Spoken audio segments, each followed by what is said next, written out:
Start, Mom. Good Yes, evening, start. good evening, members. I welcome you all for today's CP program on budget, words and phrases demystified. To handle this session, we have a very senior and eminent speaker, none other than K.S. Ravi sir. Welcome you, sir, for this program. Thank you, sir. Good evening. Good evening. Thank you.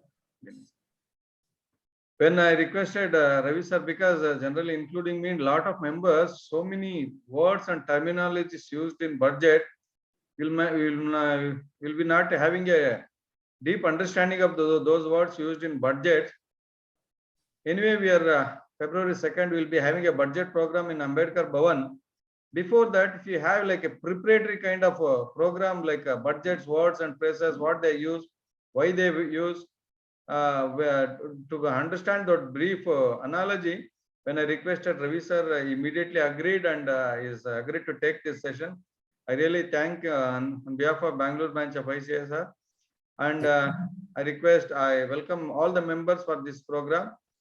I request our secretary Pramod to give an introduction of today's speaker. Ravi sir. Thank you, Chairman. I would like to take the privilege in introducing CA K.S. Ravi, who is a BSc graduate in physics, chemistry, and mathematics. Who was intending to do PhD in mathematics. He deviated to do CA course. After articleship, he got employed with C&AG, but quit the job even before completing the CA course. He wanted to be independent and therefore quit the job. Immediately after quitting, he himself qualified and set up his own practice. He's been running his firm for past 32 years.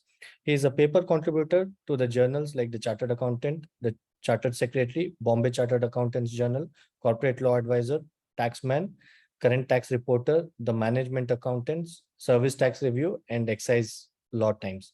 So far, he's contributed about 40 articles to the above journals. He's continuously taken weekly classes on subjects to his colleagues and other staff members over a period of 15 years. He's also tortured students, he says, in-house to aid them in taking up CA examination. He also is an eminent speaker who regularly delivers lectures at Income Tax Department, member of Audit Board, Accountant General Office as well, Fiscal Policy of Institute, and Public Sector of Undertakings as well. He's a consultant for producer companies and large number of NGOs.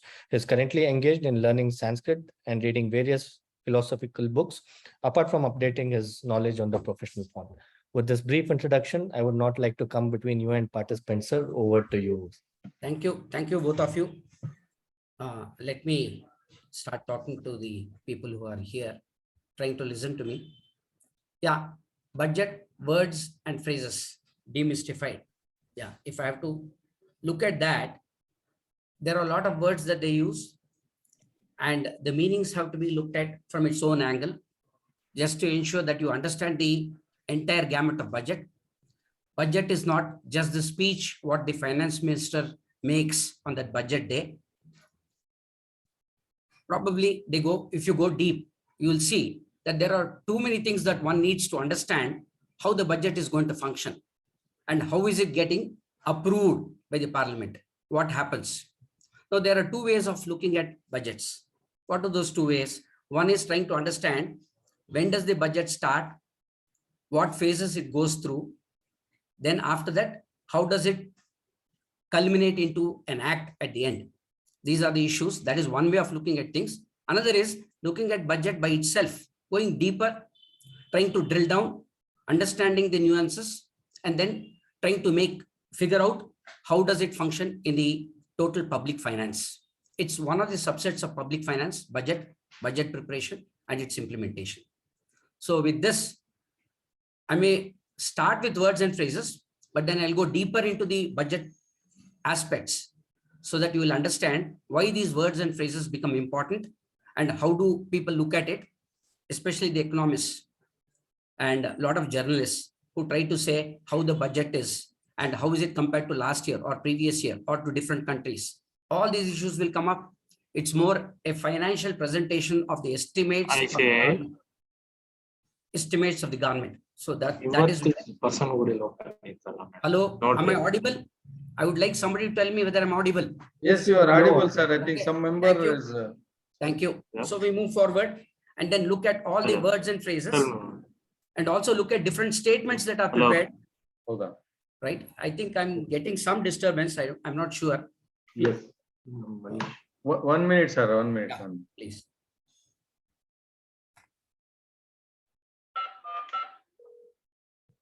You please go ahead, sir. Meanwhile, Yeah. I'll just rectify it. Yeah, right. Now, union budget, it's a comprehensive report of what the comprehensive report of the government's finances. Finances is what? Both on the revenue side as well on the expenditure side, in which revenue from all sources and outlays for all activities. Outlays is the estimated expenditure that each of the department will incur, and they have to make a presentation, a demand for the purpose of trying to get funds according to the budget estimates. That's why I can look at it from two ways. I'm not going into the first way where how the budget is prepared, what all activities take place, how do they culminate into act. I'm not looking at that, but I'm actually looking at the budget by itself.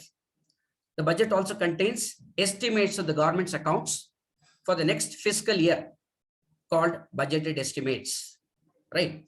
Two things that you have to understand. What is fiscal? If you ask me that, it has to do everything with respect to accounting aspects, monetary aspects relating to the subsequent year, which is an estimate. Fiscal is financial, everything to do with financial aspects of the government. And it is budgeted estimates. Reason being, you will come to know later, you have got one is a budgeted estimate. Then you have got a revised estimate. Then you have got actual. All these three things are important. And if you look at any budget presentation, you will have actuals of the past, revised estimates of the immediately preceding the financial year that is running. Then you got a budget estimate for the subsequent year. Very, very important. All the three have to be presented for the purpose of getting the approval of the parliament. So that's an important issue that you should try to understand. Then direct and indirect taxes. I don't think I need to speak too much about this to chartered accountants because we are already there, and therefore I'm trying to skip that a little. Further I go. Then we talk about indirect taxes, which is nothing but GST. The only thing that we need to understand is that supply of alcoholic liquor for human consumption is not part of the central budget. Reason being, states will have to garner its own revenue. Now, all of them will have to depend upon what is being discussed at the council level, which is proposed to the government, and we get the approval. Therefore, lot of actions that were happening for state finance ministers is no longer there, and they have to pitch only with respect to supply of alcoholic liquor. So the central government has not touched this particular aspect, while all others, for example, you got petroleum, crude, diesel, petrol, ATF, right, and natural gas. All these, sometime or the other, will get into GST. Other than alcoholic liquor for human consumption, everything else will slowly move into GST. Now, there's a little difference between goods that we used under GST and under the Sale of Goods Act, right? So money and securities, both of them are not part of goods, but includes actionable claim, growing crops, grass and things attached to or forming part of the land. So all this we understand, and whatever are not goods are services. That's all. The only two distinctions that we'll have to look at. Customs duty, very important. Now, they are charged when goods are imported into or exported. Even exports, there are certain places where duty is paid, and they are paid by the importer or exporter. Usually, these are also passed on to the consumer. It's an indirect tax. Now, it came by custom. Custom is tradition. Kings in the past, including at the time or before Christ, when goods or services were being exchanged between countries, king had the right to charge tax, and that came by tradition, and therefore even today it continues to be customs duty. Now you have to understand the difference between a money bill on one hand and a finance bill on the other. So therefore I've tried to bring in money bill. One only thing that you should understand is a finance bill is a subset of money bill. That's it. Then you will ask, what is money bill and what are the aspects that are associated with money bill? If you understand that, then I think finance bill also will fall in line with that. So you have everything to do with taxation, public expenditure, borrowings, very important component of a budget, borrowings, right? As we go along, I will try to tell you how borrowings are looked at and what are the important aspects relating to that. Audits, normally C&AG audit, and accounting, consolidated fund of India and contingency fund of India. Anything that relates with this will be a money bill. There are two important aspects that have happened, and I will try to tell you about that. Then it's necessarily introduced in Lok Sabha, always, and very important that it has to be introduced into Lok Sabha itself, and the power over the money bill is of that of the Lok Sabha and not of the Rajya Sabha, to be certified as money bill by the speaker. What does it mean? Anything that the speaker decides to be a money bill is a money bill. The power is given to the speaker. A lot of things have gone wrong because you have a weak opposition, you have a strong government with the majority, and therefore speaker will decide this is money bill and it becomes a money bill. There are a lot of litigations which are going to happen because the speaker decides a money bill. I'll give you examples of that. Rajya Sabha can only recommend amendment. 14 days time is they have to respond.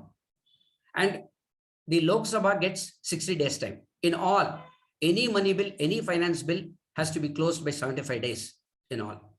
So money bill will consist of appropriation bill and finance bill. So that's it. Finance bill is only a subset. You can understand an appropriation bill. I will tell you what's an appropriation bill as we go along. And there's a finance bill. Finance bill will become a finance act and then it gets approved. There's an appropriation bill also. We'll discuss that a little later, to be passed within 75 days of its introduction. That's all. It has to close by then. All finance bills are money bills, but all money bills are not finance bills. We'll understand that.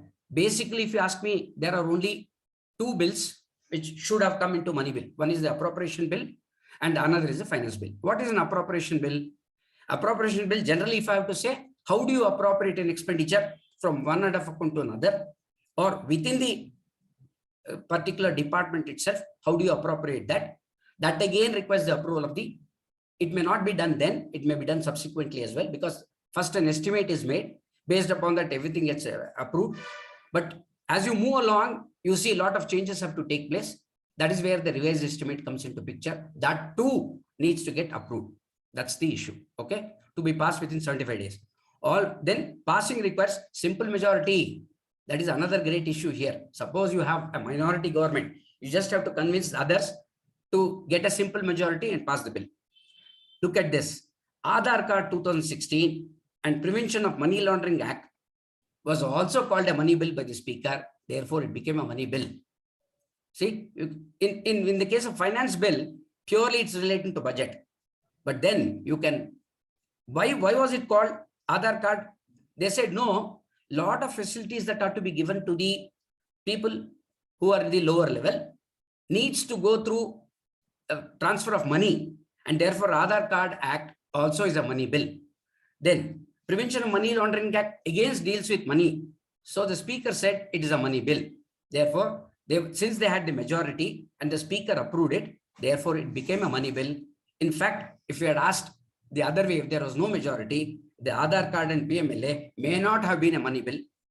And now the Rajya Sabha, members of Rajya Sabha are trying to take it before the Supreme Court to say neither the Aadhaar Card nor the PMLA should be money bill at all. So we'll have to wait for the judgments to happen. But now, as per the constitutional powers, probably the judgments also may go in their favor. Speaker decides for 100 reasons that it's a money bill, it becomes a money bill. That's how the money bill is overall financial factors relating to the government, but a finance bill is only a subset relating to that. Now we come to finance bill. The bill produced immediately after the presentation of the union budget. See, union budget is only a presentation, but the bill contains more than the presentation. Presentation is sum and substance of what all has happened over a period. It starts from August, ends by the budget presentation. So budget presentation, when it happens, detailing the imposition, abolition, alteration or regulation of taxes proposed in the budget on one hand, then it also includes various aspects of expenditures and borrowings. The finance minister will make a speech.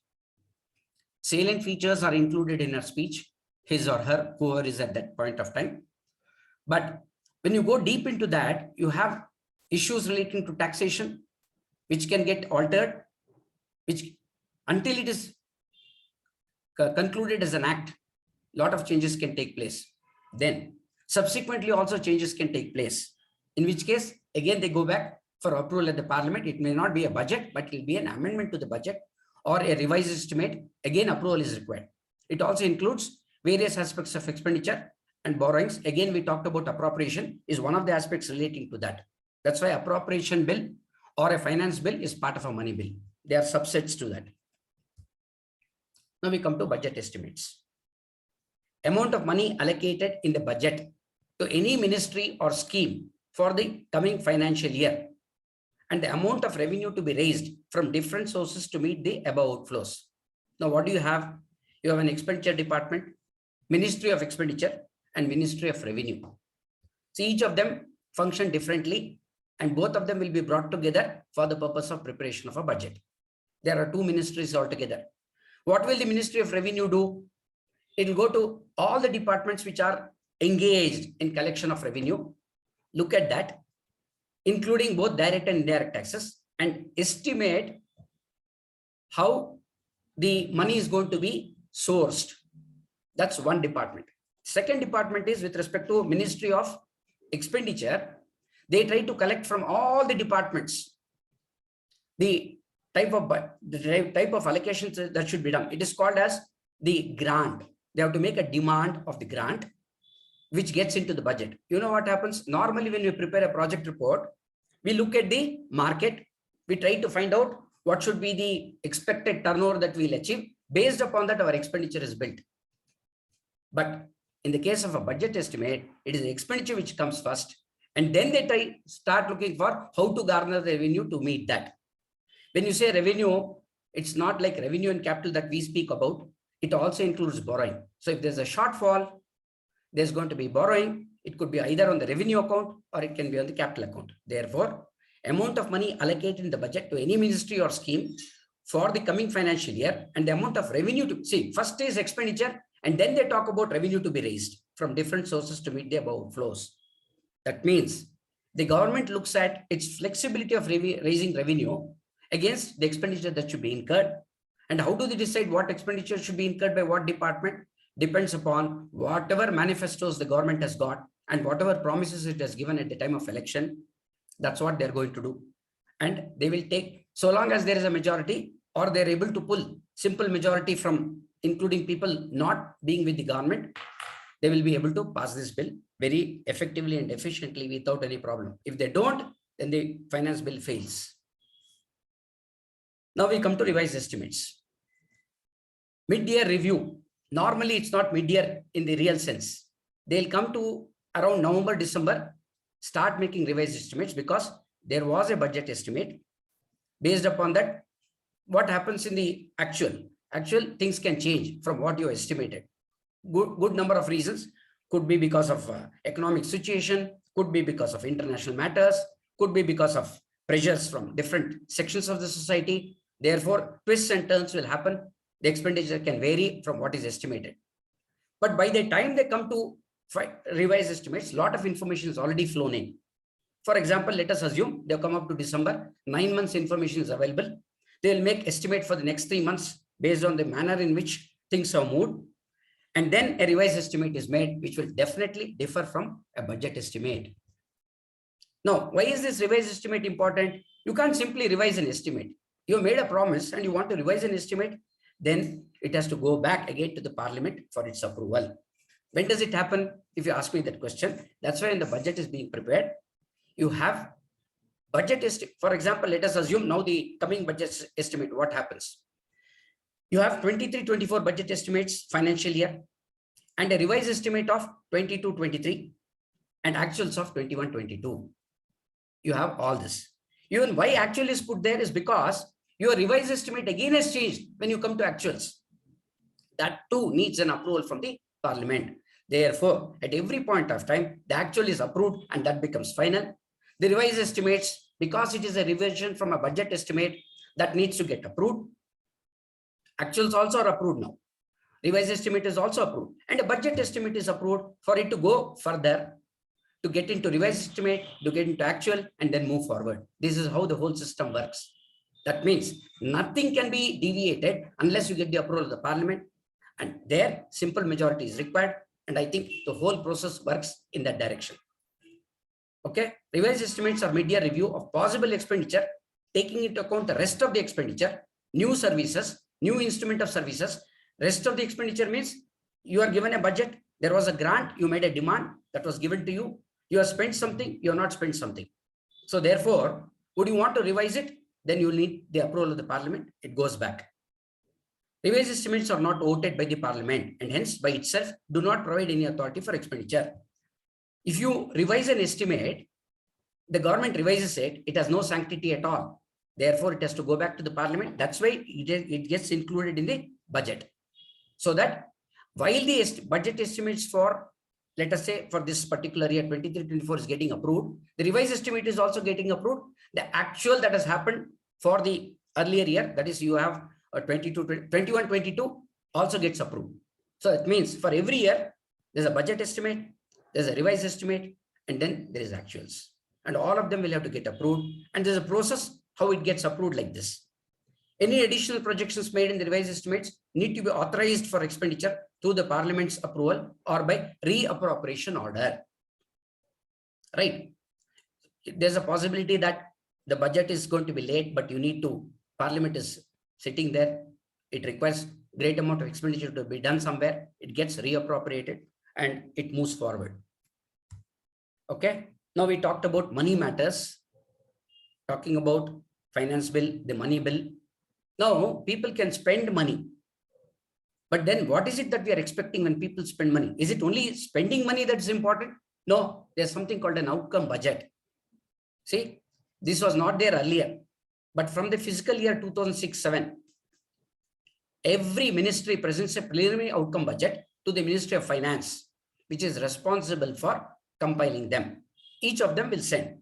The outcome budget is a progress card on what various ministries and departments have done with outlays in the previous annual budget. Outlays in the sense that there's an estimate, money has been given to you, you have made a demand for the grant. What did you do with that money is a question that will come up. And therefore, every department will have to give outcome budget, which is again consolidated to make a presentation. It measures the development outcomes of all government programs and whether the money has been spent for the purpose it was sanctioned, including the outcome of the fund usage. What does it mean? Earlier, on one hand, we asked, did you spend? Was there a variation? Is there a revision? Then get the approval. Second is, you took so much of money, what did you do with that? It is in physical terms, we would like to, they ask for the achievement of each department to say, what have you done while you have spent this much? So they'll have to give facts and figures relating to physical progress as well. And those which are given will become outcome budget, which is also placed before the parliament because there could be a lot of debates, dialogues.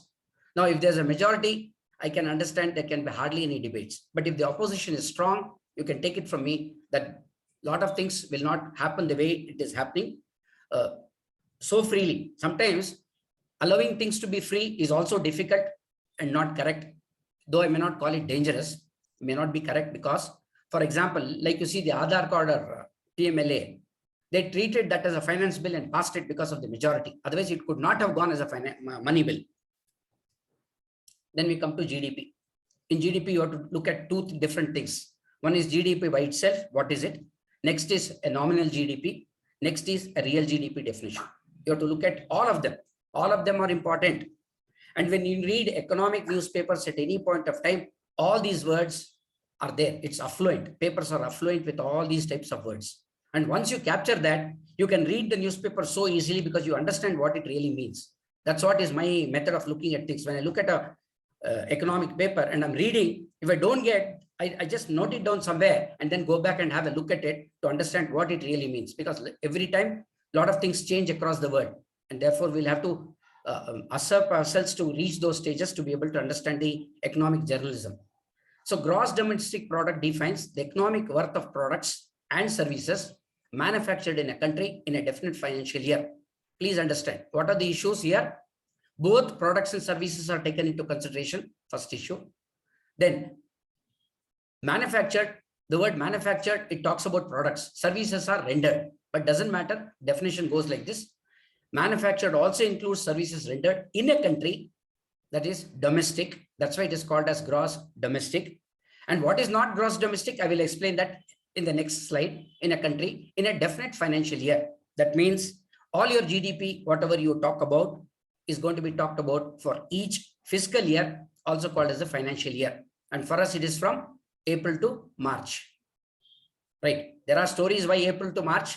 But anyway, slowly, I think we'll change to January to December. Reason being that we'll have to align ourselves with external economies, one. Second is we know how difficult it is in our, of course, a lot of rules, regulations, circulars, notifications are there, how to handle them. But then it's going to make it difficult if the years are different when you're trying to do taxation issues because of weather conditions in this country, one. Second is with respect to your harvest season and agriculture, all these, the British took a stand that though in England, it was January to December, India was considered right to have it from April to March because of seasonal situations also. If you do it in December, January, it is so cold across that people will not be able to tolerate. At that time, probably the ACs and other facilities were not there. So we took it from April to March. But now slowly, since we have got facilities to take care of those eventualities, therefore discussions and dialogues are going on to change it from January to December, which will make life of chartered accountants easy. Then you come to nominal GDP. What is nominal GDP? Nominal gross domestic product is GDP that is evaluated at the present market prices. What does it mean? As and how your situation exists today, you start accumulating all the value of your products and services across the country.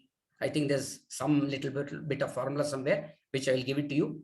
So when you club all of them at today's price, whatever is in the market, value of your money, purchasing power parity, whatever you call, if you do it, it'll just be a nominal GDP. You will compare your performance with that of the previous year and say how much is your growth. Right, that is nominal GDP within a nation in a different time. We are talking about nation so far because it's domestic and therefore we talk only about the nation. What is other than the nation, I will tell you. Real GDP is a definition. Now you have to look at what is the real GDP growth, because the purchasing power, if it changes, then obviously it has got an impact on your valuation of GDP. Therefore, they say remove the effect of inflation, then see how do you perform. That means you have constant price at some point of time. This is called as a base year. Compare it with the inflation that existed then. Remove the inflationary effects over the period and then see what is your real GDP growth. Real GDP is an inflation adjusted calculation that analyzes the rate of all commodities and services manufactured in a country for a fixed year. Everything else is okay. I think the definitions all fall in line, except for the fact that the effect of inflation has to be removed, and that gives you the real GDP definition. Because when you talk to economists, they'll speak of both the nominal GDP as well as the real GDP. It is expressed in foundation year, base year prices and referred to as. That means if the price of goods and services at a particular point in time, which is called as a base year, is taken into consideration, because by inflation, the prices increase, decrease, whatever. If you remove the effects of inflation and take the base year, you can compare your performance with respect to that year, and therefore real GDP. It could be any year, because there are how do you measure to get back to a comparable level of measurement. If you want to take effects of inflation between the periods have to be eliminated to as fixed cost price, because that time that variation with respect to inflation is eliminated.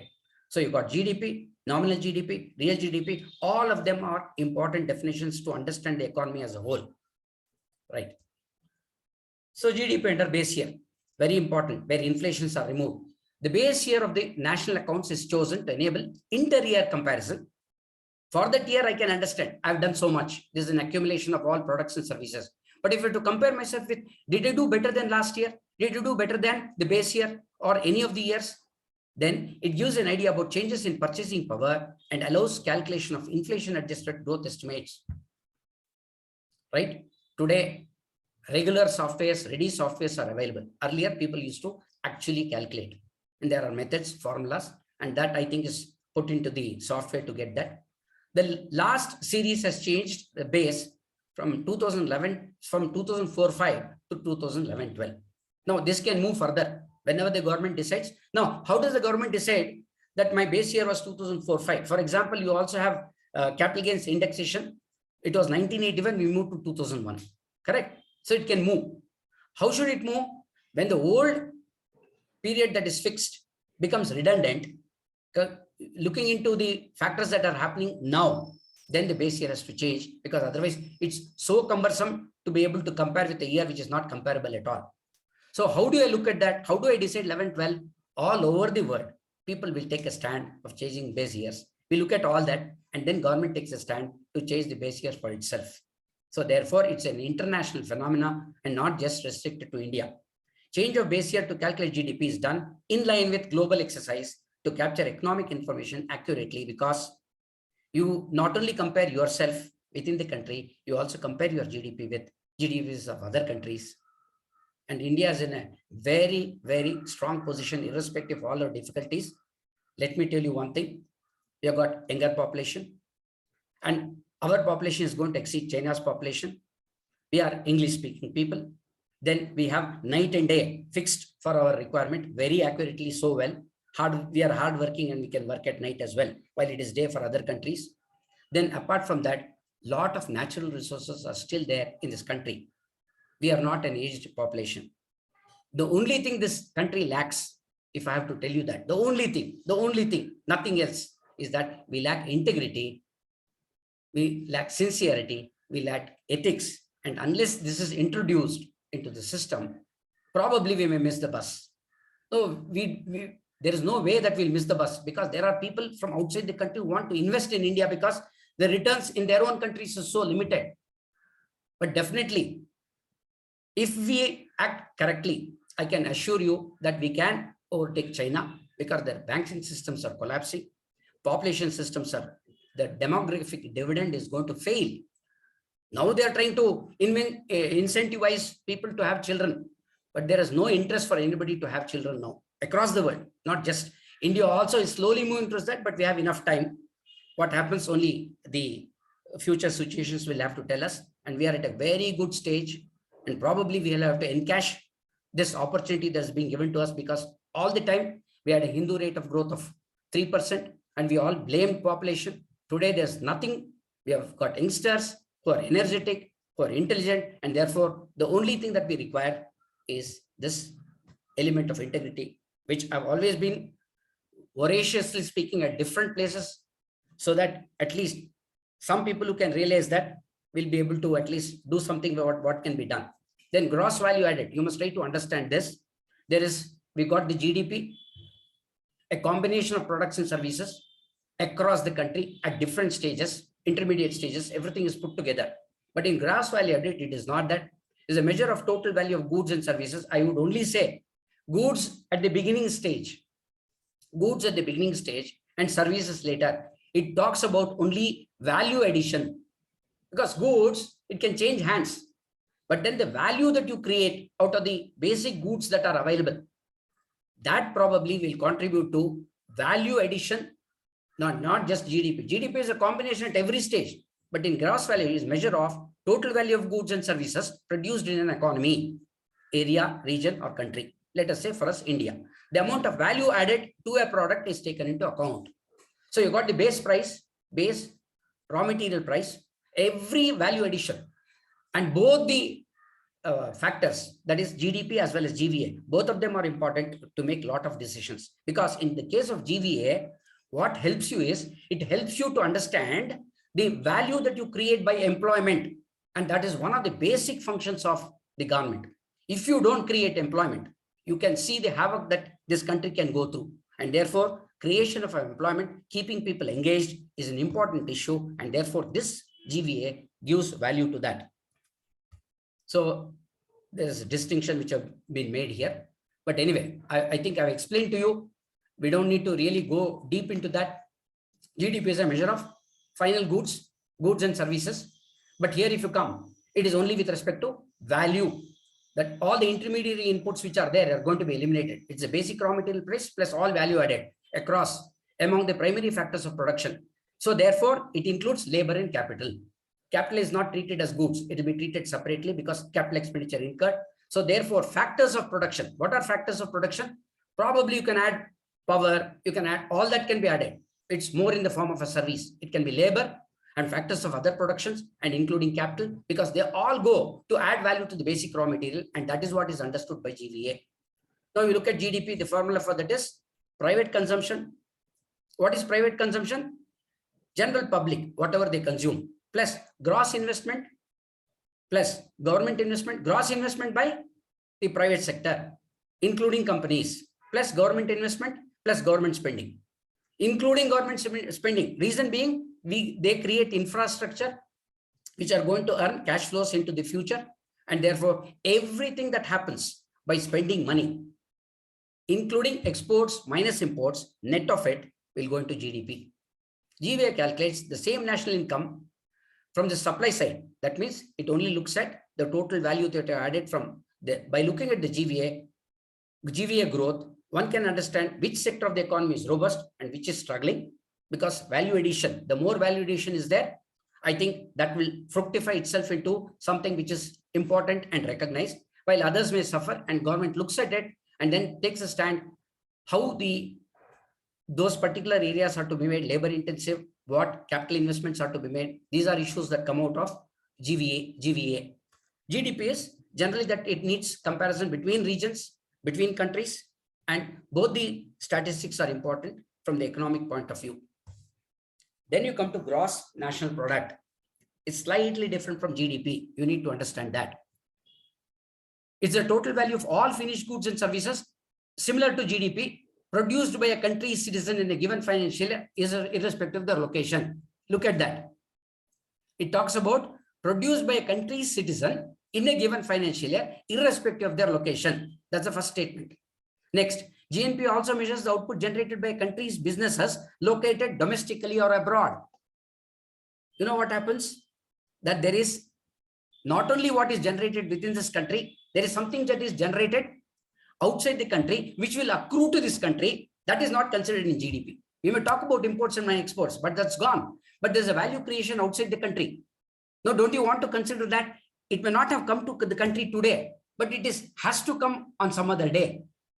So therefore, gross national product takes into consideration of anything that is done outside the country also, which accrues for the benefit of the country. That's the difference, because it's not immediately available. Therefore, GDP doesn't speak of that.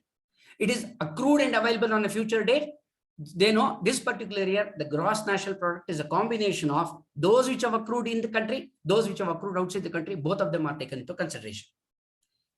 It is a piece of economic statistics that comprises of gross domestic products and income earned by the residents from investment made overseas. Okay, not just services rendered. Services rendered, goods sent, imports minus exports is already in GDP. But then I made investments there. Its income is accruing. It can take net effect. Income accrued minus losses made outside the country can be taken into consideration. That becomes the gross national product. That is the difference between GDP and GNP. GDP, everything is available within the country for the year. GNP, not only what is available within the country for the year, but also what accrues and comes on a related date is also taken into consideration.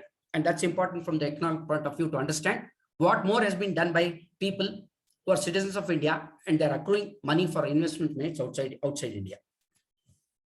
So the basic distinction between GDP and GNP is the difference in estimating the production output by foreigners in a country and nationals outside the country. All things are taken into consideration, including foreigners trying to produce in this country will also be considered.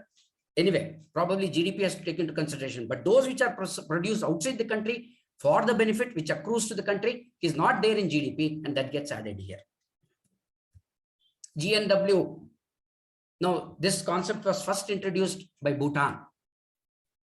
Obviously, Bhutan now slowly is having discussions with China. India is slightly worried, right? That's one. But you know, this gross national welfare comes from them. They have no resources or revenue of their own, very little other than tourism. But then India keeps protecting them. Why? Because for security reasons. Now they can speak of welfare because money coming easily. I know how to seek welfare for my citizens. That's what happens.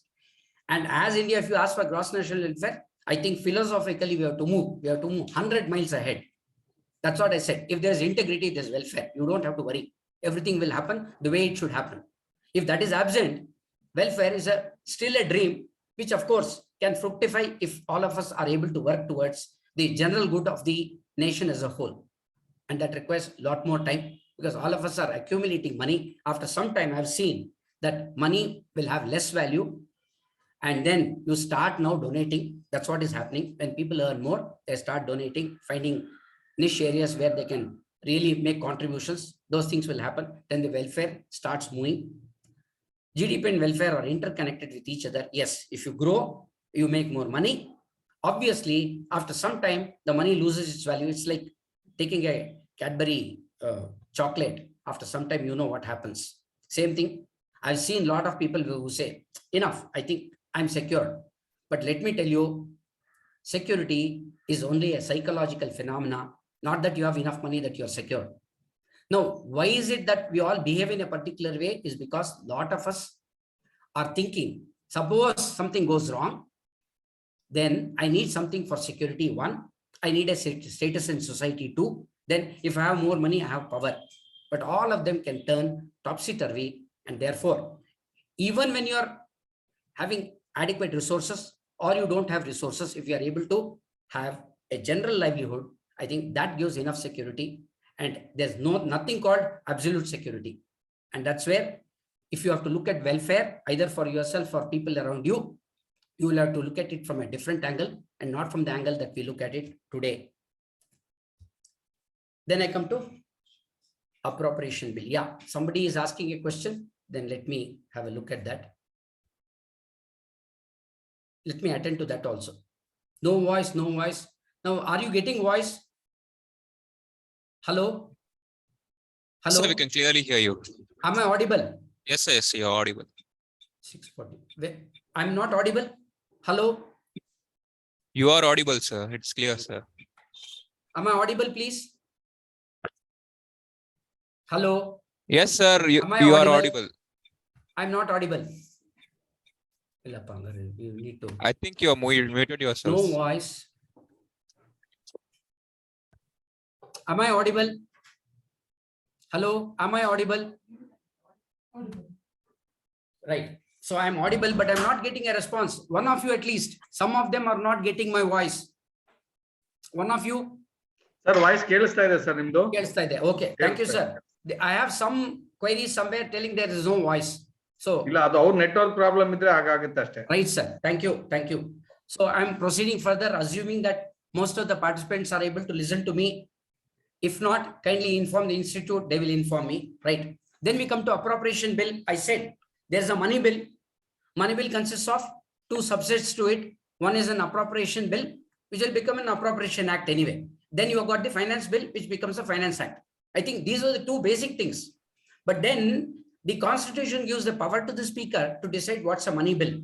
So long as they can impute into that the money matters, then it becomes a finance bill because the Speaker has stated that.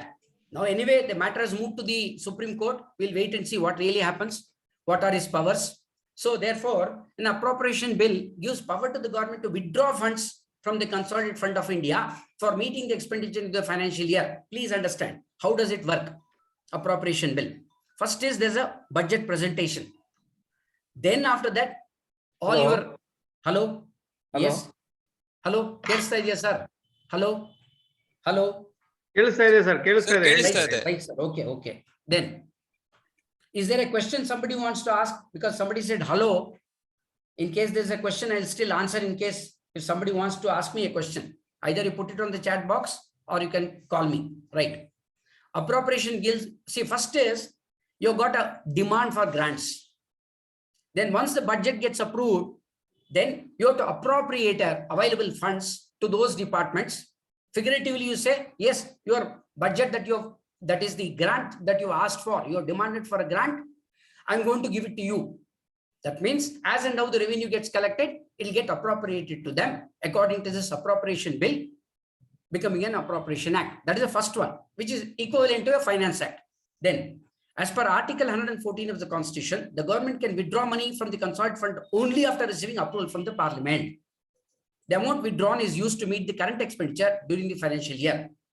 Either it's a finance act according to which the budgets estimates are spent. Suppose you want to appropriate, what is appropriation? Given revenue which is in the consolidated fund of India. Anyway, you should understand consolidated fund and contingency fund, which I'll speak about it a little later. Slides will come, very important. You need to understand that. So you have got made a presentation. The presentation has got a set of resources for income, a set of expenditure for each department. You need to appropriate the money to those departments. Sometimes it can get increased, sometimes it can get decreased. That gets discussed in the budget. That is one. Second appropriation is that having given the budget, either they don't spend it or they spend more than what they have to they have been allocated. Then again, it's an appropriation that you have to do and then seek the permission of the parliament.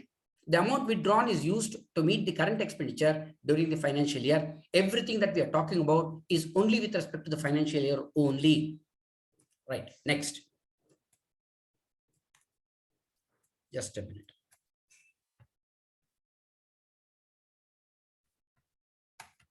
Yeah. Then there is what is called as a fiscal policy. Right. What is fiscal policy?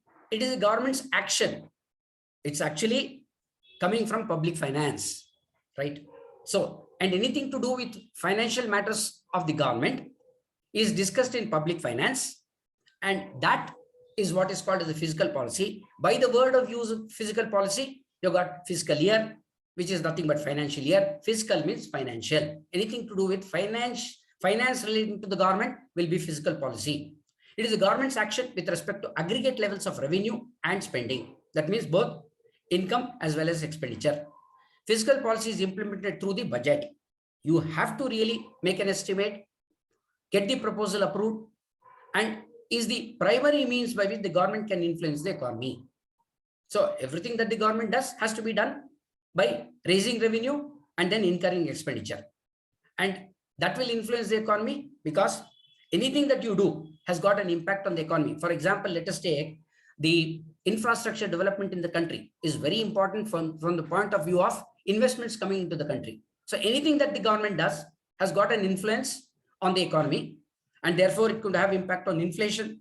Though, of course, inflation doesn't happen through fiscal policy, never. It happens only through what the RBI does, through monetary policy. There are two. One is fiscal policy, governed by the, that is the responsibility lies with the government, and monetary policy, responsibility lies with the RBI. And normally, both of them should be autonomous in nature. But in India, the RBI, the central bank, is still somewhat dedicated to the government, and a lot of government, it has to take an independent stand. But very soon, I think discussions are there to make RBI independent and autonomous, where they don't have to listen to the government. Today, they still have to dialogue with the government. So what does fiscal policy, what does the government do? What is the money meant for? Why does it raise its resources? If you ask me that question, it includes growth. The country has to grow. Your GDP has to grow. Then employment, very, very important. You have to engage your people. Otherwise, welfare measures, one. Otherwise, you have havoc that creates because you leave them free. A lot of issues are there. Social issues are there, and therefore the government has to take care of that. Then economic stabilization. For example, corona issues, and you have to keep stabilizing. How much of money was pumped in? Lot of inflationary pressures took up, and then there is a balancing act by the RBI subsequently. Then production, including rendering of services, purchasing power. Purchasing power, yes, as and how the economy grows, the purchasing power also will move, and all types of deficits for which borrowings are made. So we'll talk about a little bit about deficits as we go along. Therefore, look at the amount of responsibility the government has to take and to be able to convince the people. There are political agendas, there is economic agenda, and they have to take both of them together to be able to do a good fiscal policy. A lot of promises they would have made. See what happens now. You start giving subsidy without understanding things in a correct perspective. And you see the subsidy even gets into larger companies as well. Now, unless it has got an effect on the economy, probably it will be proved to be fatal, and you may not have enough money. You do so much of borrowing to close the deficit, and then you are not able to service the interest. And you can see the amount of hardship that the future generations will have by creating, including the immediate generation, because the economy is too fast today, unlike the past. It is too fast, and therefore it can affect us at any point of time. So this is what is the function of a fiscal policy. They have to look at this. Then you come to monetary policy. This comprises actions taken by the central bank, that is the Reserve Bank of India, to regulate the level of money or liquidity in the economy or change the interest rates. What happens? While the government keeps spending, the private sector keeps spending, then you see the money in circulation will keep on increasing. If the production of goods does not gallop along with the amount of money in circulation, everybody having money will start demanding for goods. And when there's more demand, the prices go up. And the weaker section of society will suffer by virtue of this. Therefore, the central bank has to intervene and take very cautious steps to regulate money or liquidity, and that will have an effect on inflation and on the economy as a whole. Therefore, for example, if petrol price increase, they will try to adjust those increase in prices by trying to give subsidy somewhere, or trying to cut down taxes collected, or trying to reduce prices. All this because it will also have an impact on the valuation of currency within the country, and therefore RBI has to take its stand. See, look at the dual role played by institutions in this country. One is you got a fiscal policy, another you got the monetary policy. And if you study that very deeply from time to time, you will come to know what type of effect it will have on the economy. We have seen it. As soon as the Reserve Bank of India started increasing its repo rate. What is repo rate? Repo rate is nothing but the rate at which the Reserve Bank of India will lend to commercial banks, public sector banks. That means it's a rate. Now that will be the base point for all other rates to be decided by the banks. That much of flexibility is there, and therefore that decides it's going to become costly, less money in the hands of the people, and therefore the purchasing capacity decreases, demand decreases. It may not have effect on all the commodities at the same time, but generally it will make the economy benign by virtue of money not circulating, and people will not afford to take risk because the money in circulation is less and they may not get enough credit. All these issues will be taken into consideration. That's with respect to the monetary policy. Inflation, a sustained increase in the general price level. The inflation rate is the percentage rate of change in the price level. Why do you call it as sustained increase in general price level? Let me give you, honestly, if you go to some African economies, they say you must take a bag full of currency to bring a loaf of bread. Can you understand that? Now, what are the reasons if you ask me? People print currency, therefore it has no value. They start dealing in dollars only, not in the local currency. One.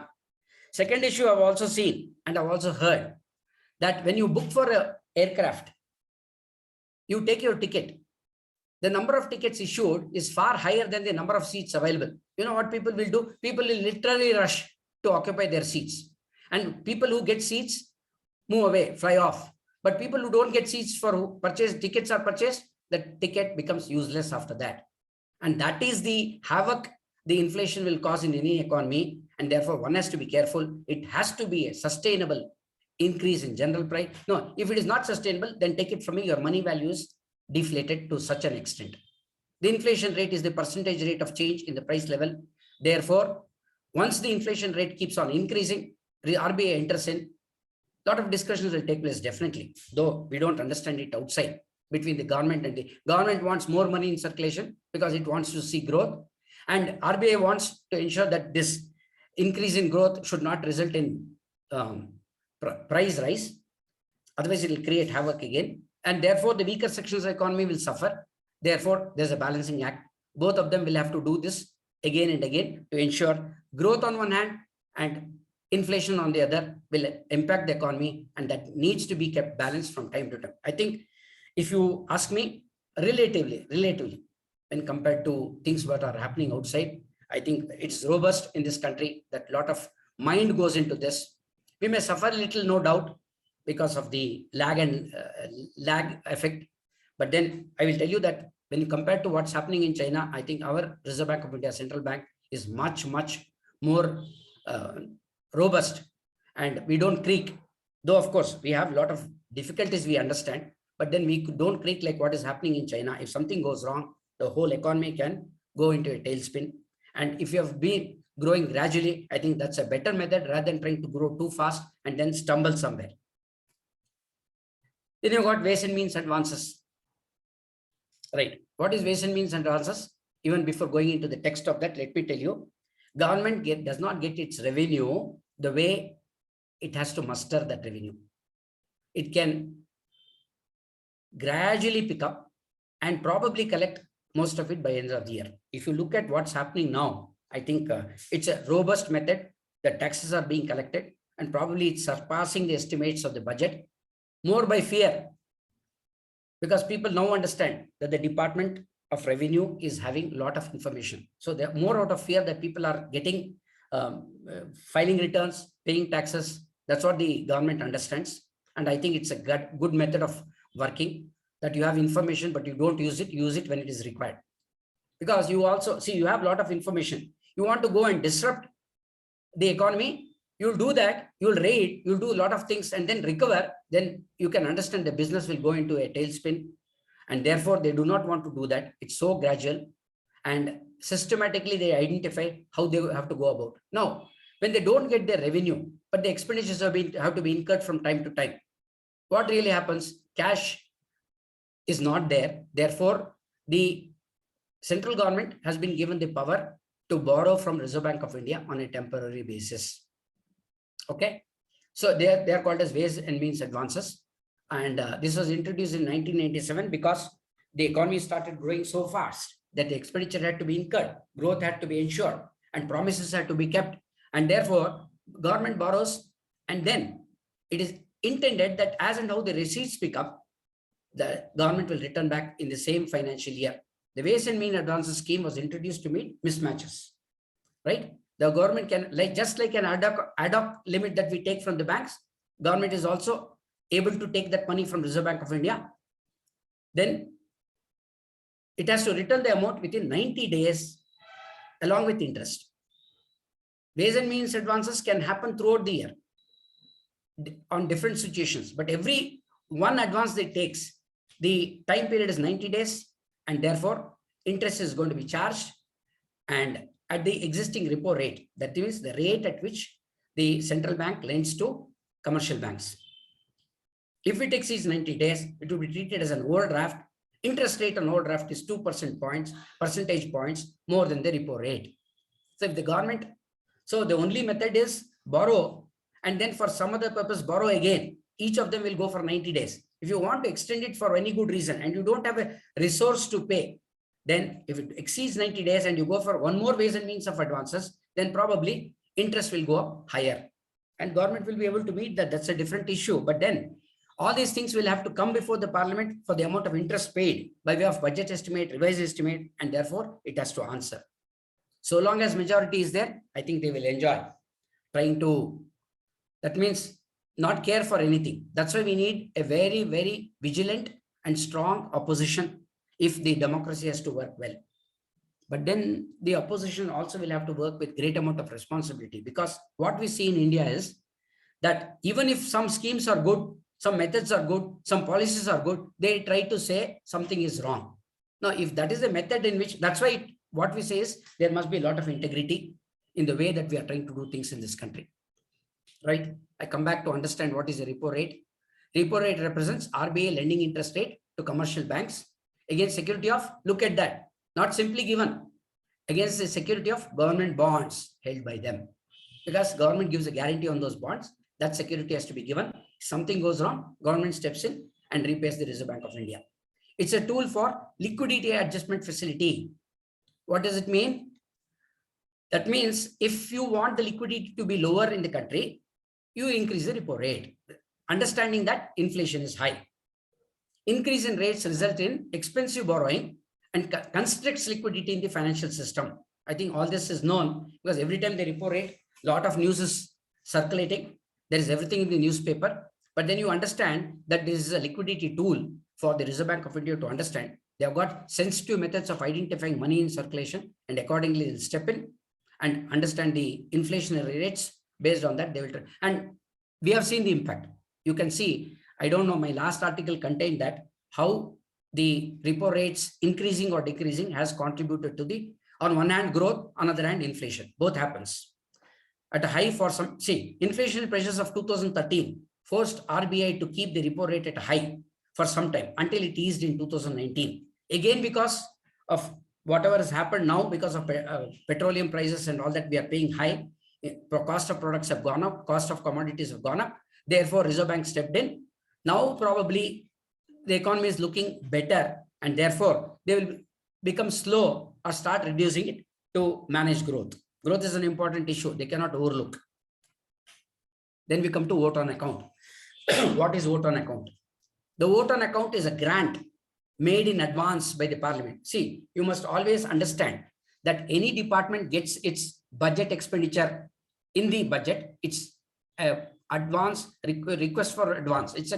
That is the grant of advance has to be claimed. A claim has to be made. That's where they send all the budgets of the departments to the revenue expenditure, the expenditure department, Ministry of Expenditure, and based upon that, it's equivalent to asking for a grant of. Now, what happens even before the budget is passed? There must be an emergency somewhere that they want an advance for that financial year. You understand that once the budget is spoken, the Lok Sabha has got 60 days, about 14 days in Rajya Sabha, in all 75 days. Now, we are doing it in February, March, 60 days are over. Still another 15 days is left. Somebody wants money within that time. When it was being done, end of February, there was only 30 days. The balance 45 days used to go into the future year. That's why in order to manage this, they pushed it back to 1st February. The vote on account is a grant made in advance by the parliament in respect of the estimated expenditure for a part of the new financial year. That means for 23-24, while the budget is in progress, it has not become an act. Then you still have vote on account to spend in respect. That means the budget is not passed. I cannot push the money. If you feel that, then money is required urgently. Then pending the completion of procedure relating to voting on demand of grants. That means the entire grant has to be voted. Voting is an important issue. There are two things that you should understand. There is voting and there's a charge. So we'll try to understand what is voting and what is charge. I'll tell you that. Voting on demand for grants means demand for grants comes from the expenditure side of the budget. That means when the budget is prepared, budgets coming from departments which is getting approved is a demand for grants. Then voting has to take place, only then release can take place. But since it is urgently required, therefore there's vote on account in the sense money is released and there's vote on account for the money to be released even before the budget is passed. That is vote on account. Voting on the demand for grants and the passing of the Appropriation Act. That means demand for grants, then your Appropriation Act is permitted. The budget gets finalized into the Finance Act. The money can be used from the Consolidated Fund of India. But even before that, if you want some money, yes, it will be vote on account. It will get adjusted to the final demand for grants. Suppose, let us say, one particular ministry wants 100 crores. Immediately, even before it is passed, it wants 10 crores. Then 10 crores is released. It's vote on account because specifically it is stated that it is for that particular purpose, gets the approval. Then while releasing that 100 crores, 10 crores is kept behind and 90 crores is released. That is what is called as vote on account. Then demand of grants. The demand for grants includes provisions with respect to revenue expenditure, capital expenditure, grants to state and union territory, governments to union territory governments, together with loans and advances. You will get to know this a little further when I give you the figures. What all will it ask? It will just not ask for, it will say, this is my expenditure. Provisions for with respect to revenue expenditure, right? Capital expenditure, again, you have to state what is your revenue expenditure, what is your capital expenditure, what is the grants to state and union territory governments, together with loans and advances. Even if you want loans and advances, it has to move through a budgetary process, right? So therefore, whenever you make a demand for a particular department, it will get consolidated into the revenue expenditure, capital expenditure, then grants to states and union territories. Union territory, you must try to understand. There are two types of union territories. One, which has got a legislature, like Delhi, Goa, and all that. Another is where there's no legislature and such type of expenditure is met by the central government directly, right? But even then, there must be a demand for grant from that. And the money is held by central government to spend for those territories where there's no legislature.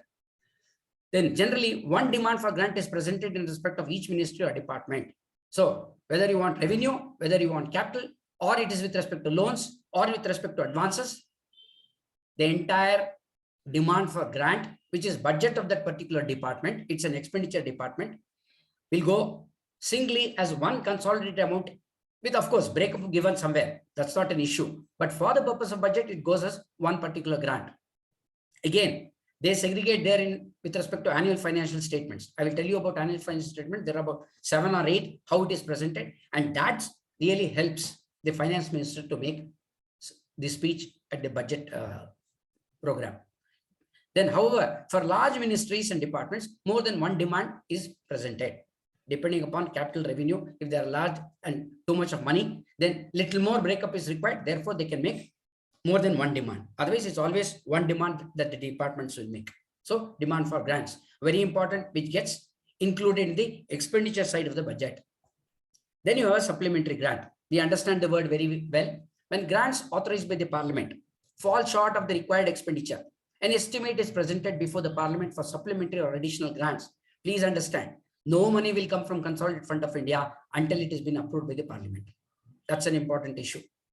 When can these supplementary or additional grants come? You start executing the program, and then you try to understand that the amount that the demand has been made is not sufficient for various reasons, and therefore you will have to make a supplementary grant, gets approved in one of the sessions, or it comes along with revised estimate and gets approved. These grants are presented and passed by the parliament before the end of the financial year. Reason that every time anything you do with respect to budgets, whether it's actual, revised estimates, or a budget estimate, has to get approved in the financial year itself. Because you made a proposal, there could be changes, go back to the parliament, they are the people who can approve, and then get it approved, President has said, closes the issue. If it is not approved, because there's no majority, that simple majority is not available, then take it from me that the grant will not be given, and there can be stalling of issues in that particular department because they don't get the required grant. Excess grants. If the total expenditure under grant exceeds the provision allowed, though it's original through its original grant or supplementary grant. Sometimes you take supplementary grant, it may not be spent for various reasons because the litigation may come in and therefore you may not be able to spend. So many things can happen even after making an estimate. The excess requires regularization. Even if there is an excess, it requires regularization by obtaining the excess grant from the parliament under article. One is excess grants. So even if it is an excess grant, you need to get it regularized, telling that I've not been able to spend. Either it's given back or it's taken further along with the next grant to be used again in the next year. That also requires approval. Nothing can be changed because Article 150 in the Constitution of India says that anything that you want to do with money, you have to go back to the parliament for the simple majority. It will have to go through the whole process as in the case of annual budget. But what happens? Any session for that matter will not have time. And if there is a majority, it gets approved. That is through presentation of demands for grants and passing of appropriation bills can keep happening whenever the session is open. It's also possible that something is spent even without getting the approval. Then what happens? Again, appropriation bill will go whenever the session is there and get ratified at that time. That's a possibility so long as simple majority is available. Otherwise, one will be scared to spend more or less. Both will happen. Then reappropriations. We talked about appropriation bill, and then when it's passed, it becomes an act. Then there can be reappropriations for what has already been sanctioned. Reappropriations allows the government to reappropriate provisions from one subhead to another within the same grant. In the same ministry, if you want to move heads, there again you need an approval. You can't do it just like that. Otherwise, the exercise of trying to do budget and getting a sanction and approval will be a total failure. So it has to come back to the authorizing agency, that is the parliament, to be able to approve any changes that take place, whether more or less. Reappropriation provisions may be sanctioned by a competent authority at any time before the close of financial year to which such grant or appropriation. So what really happens is it moves through the secretary, the Ministry of Revenue, Ministry of Expenditure, then moves to the parliament, gets its approval and gets back to the ministry. The control and order, see, that's not enough because if the government has got the majority, they can do what they want to do. So therefore, you have got one more balancing act. The Comptroller and Auditor General and the Public Accounts Committee reviews these reappropriations and comments on them, not only even appropriation for that matter, any excess grant, lower grant, and comments on them for taking corrective actions. The only pity, because I was part of C&AG, I know how it works, is great amount of work happens in the C&AG's office across the country, great amount. But the problem is when it comes to Public Accounts Committee or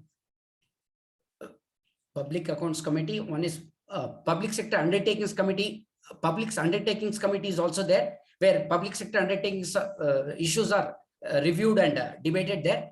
And Public Accounts Committee is with respect to all other departments. Now, in both the cases, when the matter goes up to that stage, everybody there knows what has happened, right? But still, efforts are made that the CNA's report remains undisturbed. In the sense, it is there, but no action is taken. And that's how the whole system functions. Now, it's a pity that so much is spent, an independent body trying to bring out reports, very excellent reports. Let me tell you, I've seen, I've read, and I keep that in practice, right?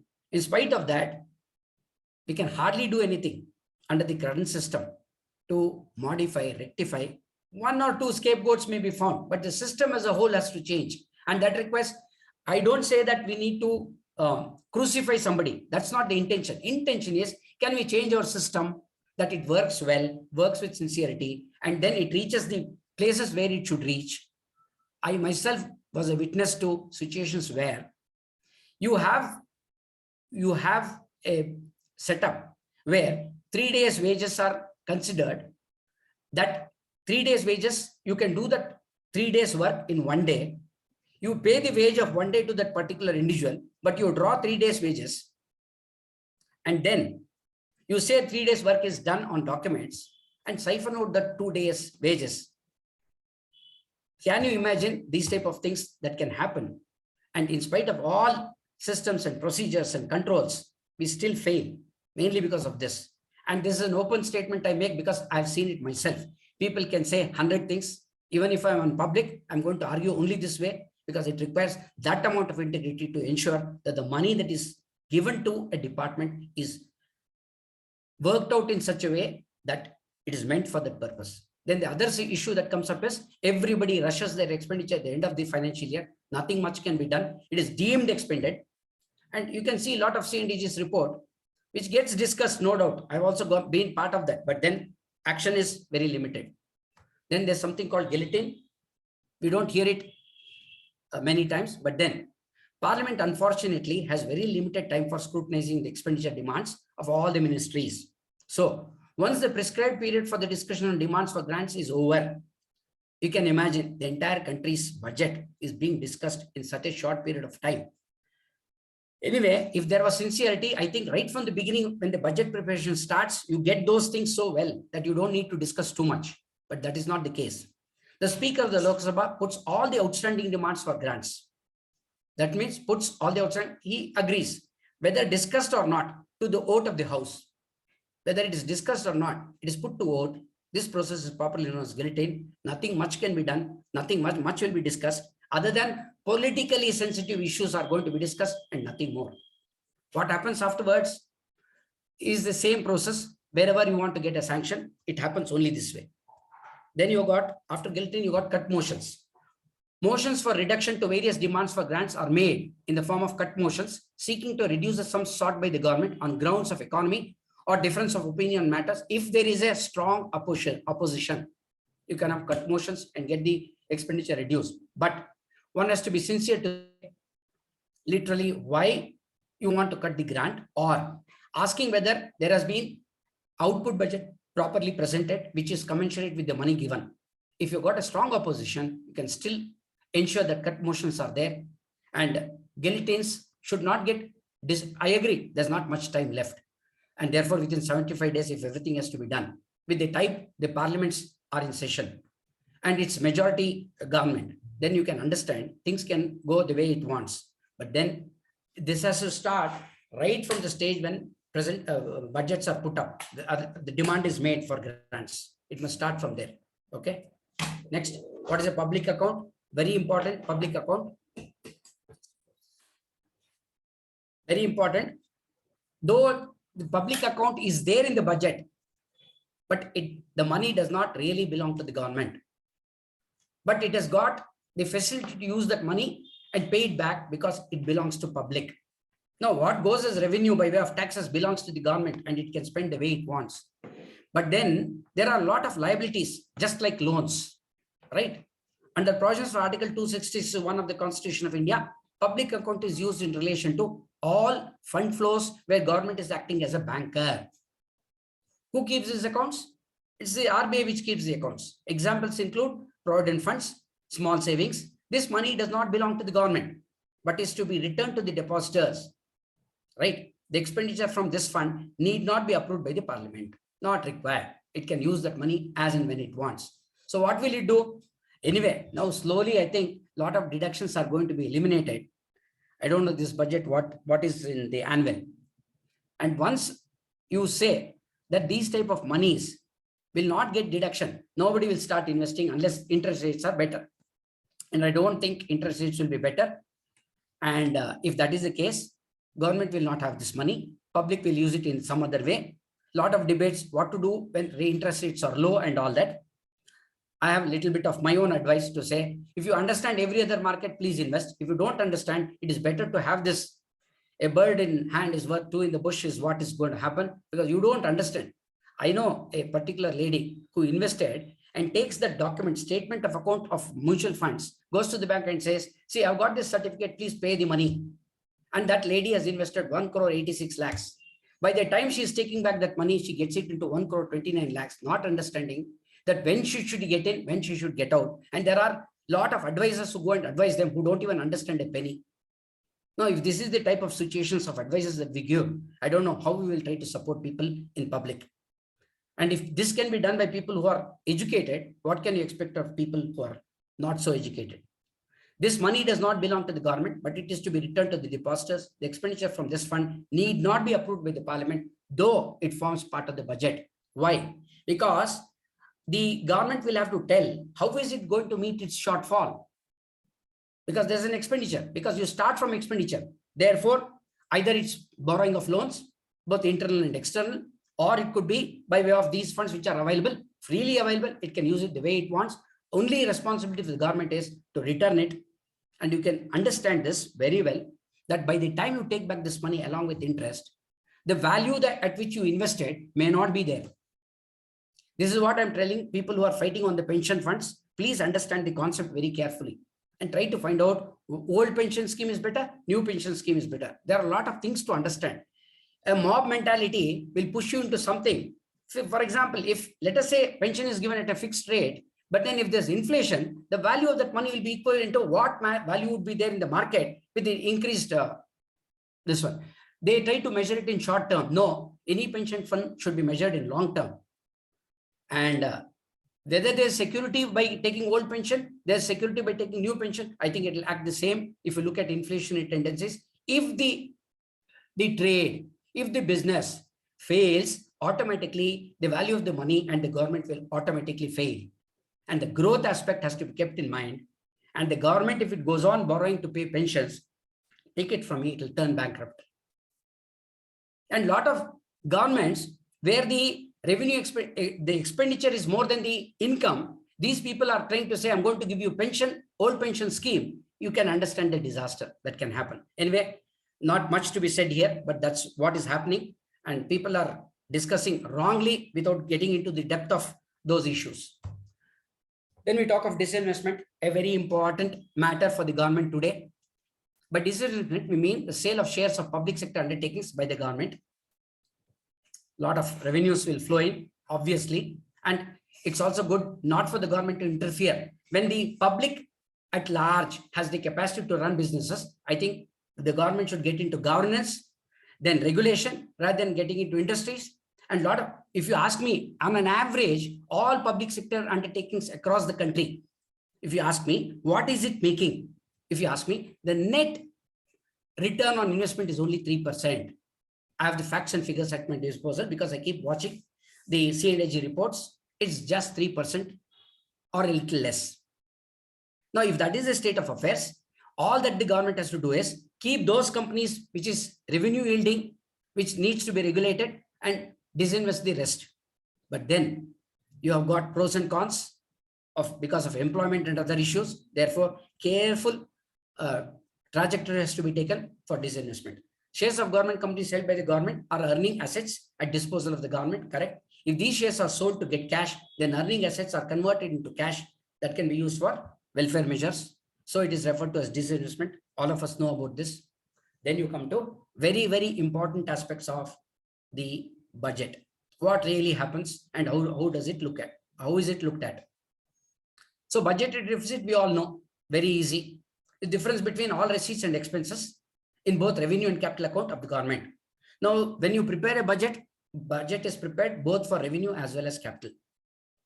Both are important. And therefore, the whole budget looks at capital as well as revenue. You've got revenue on one hand, and then you've got the expenditure on the other. Now, if you ask me the question, and in case if the revenue account is higher than, or the capital account and revenue account collections are higher than expenditure, then you will have a surplus. We all know that. Now, should there be a deficit if you ask me?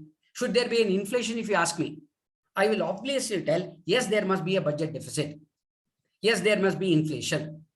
Because if you make surplus, or if you have inflation which is very low, you know what happens? You don't create a demand in this society. Until you create demand, growth cannot be there. Therefore, it is important to have budget deficits, but controllable budget deficits. That's an important issue. Then we should have inflation because it gives us an avenue or an opportunity to earn.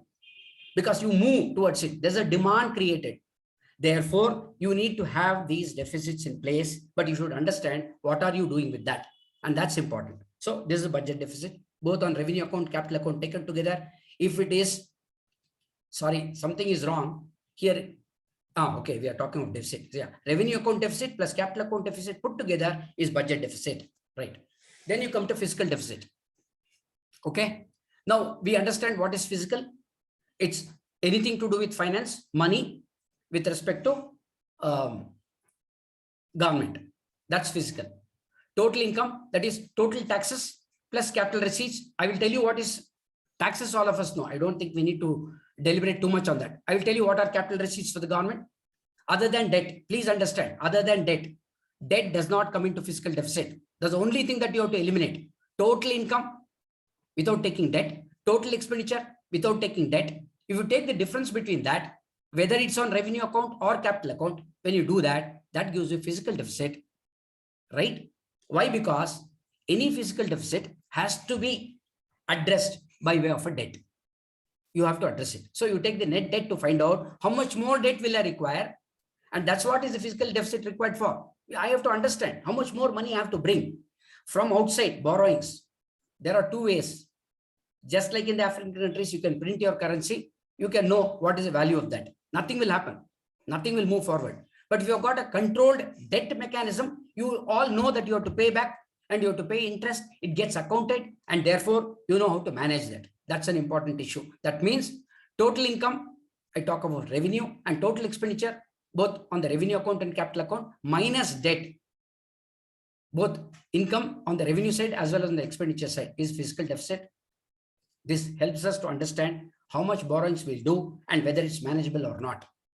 Right. Taxes plus capital receipts, total expenditure, revenue plus capital, other than debts on both sides, which we have stated here, is equal to fiscal deficit.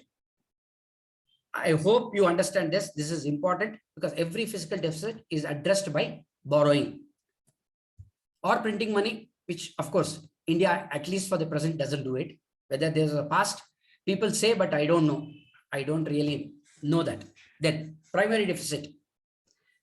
Please understand, we have finished fiscal deficit. It's the difference between the revenue side and the expenditure side, subject to debt not being there. Primary deficit is fiscal deficit minus interest paid.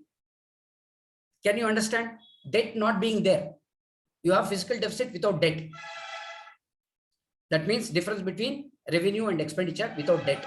Minus interest paid. Why is this important? Primary deficit, why is this important? Is an important issue. Now, if the fiscal deficit, okay, is still there while removing interest, That means if I still have the fiscal deficit, it's a primary deficit. If it is there, I'm going to borrow to pay interest. How draconian, how dangerous. Primary deficit should tell me I am positive. I must not have primary deficit. Otherwise, please understand that the interest payments are also going to be borrowed, which is it's like borrowing money to meet expenditure which is not going to accrue cash for you. That means your day-to-day expenditure is meant out of borrowing because you don't have a revenue. If that is the case, that primary deficit has to be understood. And how will government address this primary deficit is an important issue. So it is the difference between fiscal deficit of the current account, fiscal deficit of the current year, and interest paid by the government. Then I get a deficit, asking myself whether this deficit is going to service interest or not. If suppose after removing interest, I don't have a deficit, I'm safe. I'm safe because I can still borrow on the capital account, but I should not borrow to pay interest. And that's where I'm trying to remove this and ask a question whether I am using my deficit and therefore borrow to pay interest. Dangerous. That's the crux of this.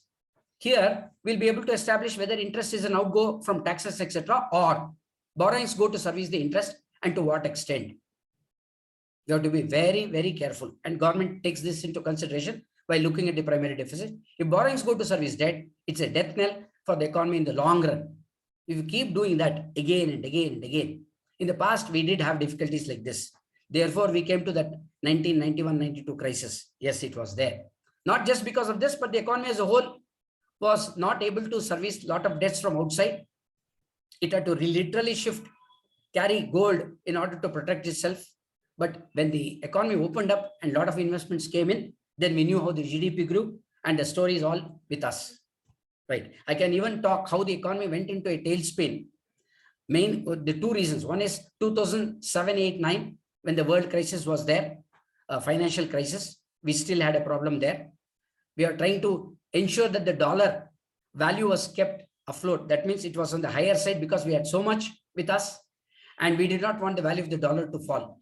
That was one crisis. Another crisis was when inflation went up high in 2013, we had a crisis. And we have passed all that because India is resilient, because the reason being that all of us have seen, especially the older generation have seen more difficulties than what we are seeing today. Probably if you ask me, we are more comfortable, whatever may be the little bit of difficulties that we are facing, but we are more comfortable when compared to the past. The economy has grown, and we are seeing that even though we have a lot of people in the bottom level, slowly we are trying to move up, and the policies that are there are also helping them to move up. A lot of money is being shared with them. All those issues are happening. Then we had fiscal deficit, then we have got primary deficit, then we have got revenue deficit. Nothing. It's just revenue income, receipts, and revenue expenditure. Difference of that is revenue deficit.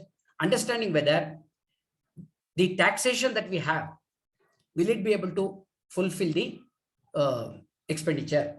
And if the revenue expenditure is more than revenue receipt, obviously you may get money from capital account and use it in revenue expenditure, or you will do borrowing. Something like that will happen.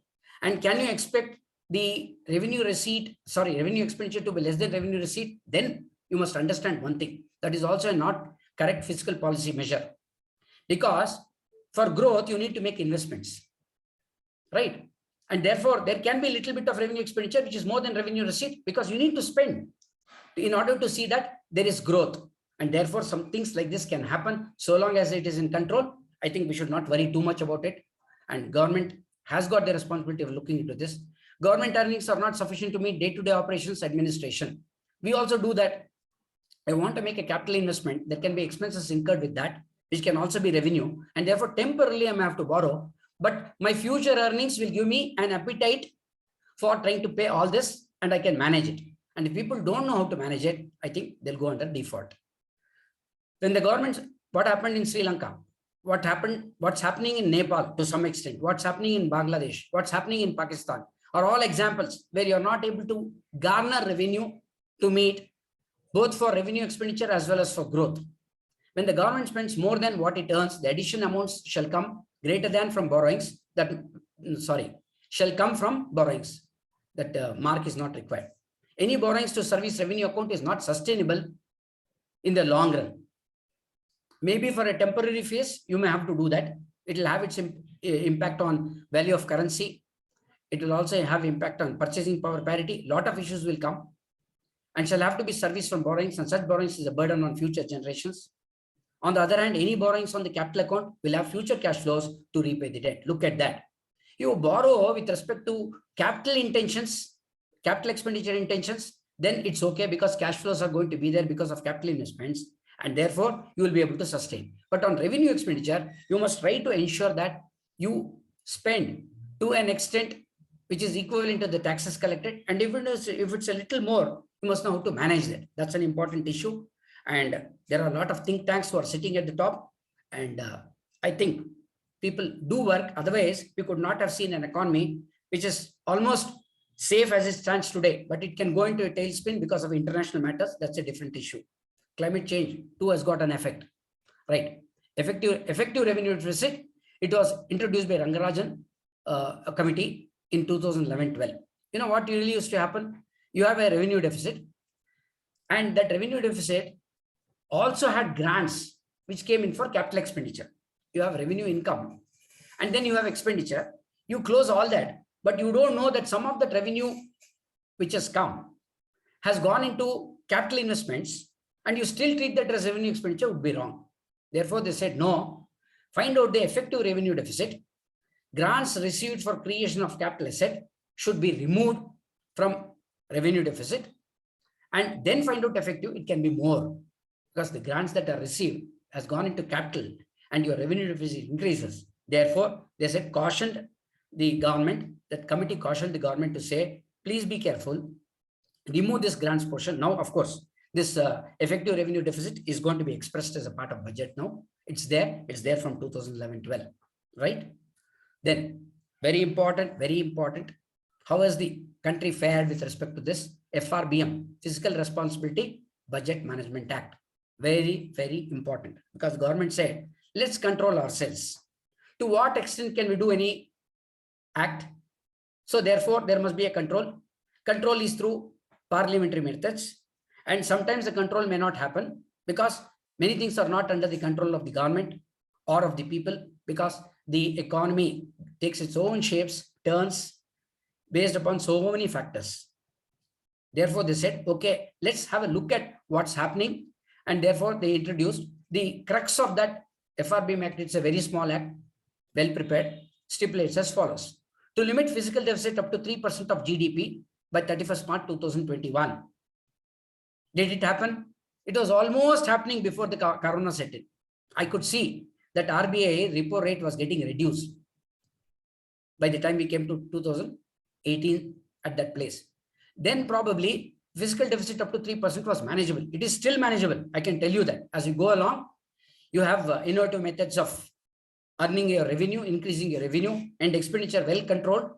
Then probably 3% of GDP is possible. Okay. Fiscal deficit, look at that. We had a GDP growth of 3% in the past. Today, they say, limit fiscal deficit up to 3%. Anybody would have said, why not make fiscal deficit zero? Not correct. Never ever try to bring fiscal deficit or inflation to zero. Then growth will not be there. You must create a demand in society. I already stated that. That has not happened. Central government debt does not exceed 60% of GDP. General government. Now you must try to understand what is general government and what is central government. General government debt does not exceed 60% of GDP. If you say that, debt does not exceed 60%. Understand this. Very important. Because debt is a very interesting issue for the government. Without debt, it cannot do much. It has to. And future growth comes from, not only from surpluses, if any, not enough. And therefore, you have to create a debt to ensure growth, and the money coming out of the growth will get factored for the payment of debt, which is also part of the budget. Okay. Now, your revenue, if it starts, revenue as such, collection of taxes, if it starts paying this debt, I don't think we'll sustain. There must be cash flows coming from other than tax revenues also. General government debt means a debt both by the central government and state government put together is general government debt. It should not exceed 60% of GDP. Then central government debt, that means other than state government, that means state governments all over the country should be restricted to 20% of GDP, whereas central government debt should not exceed 40% of GDP.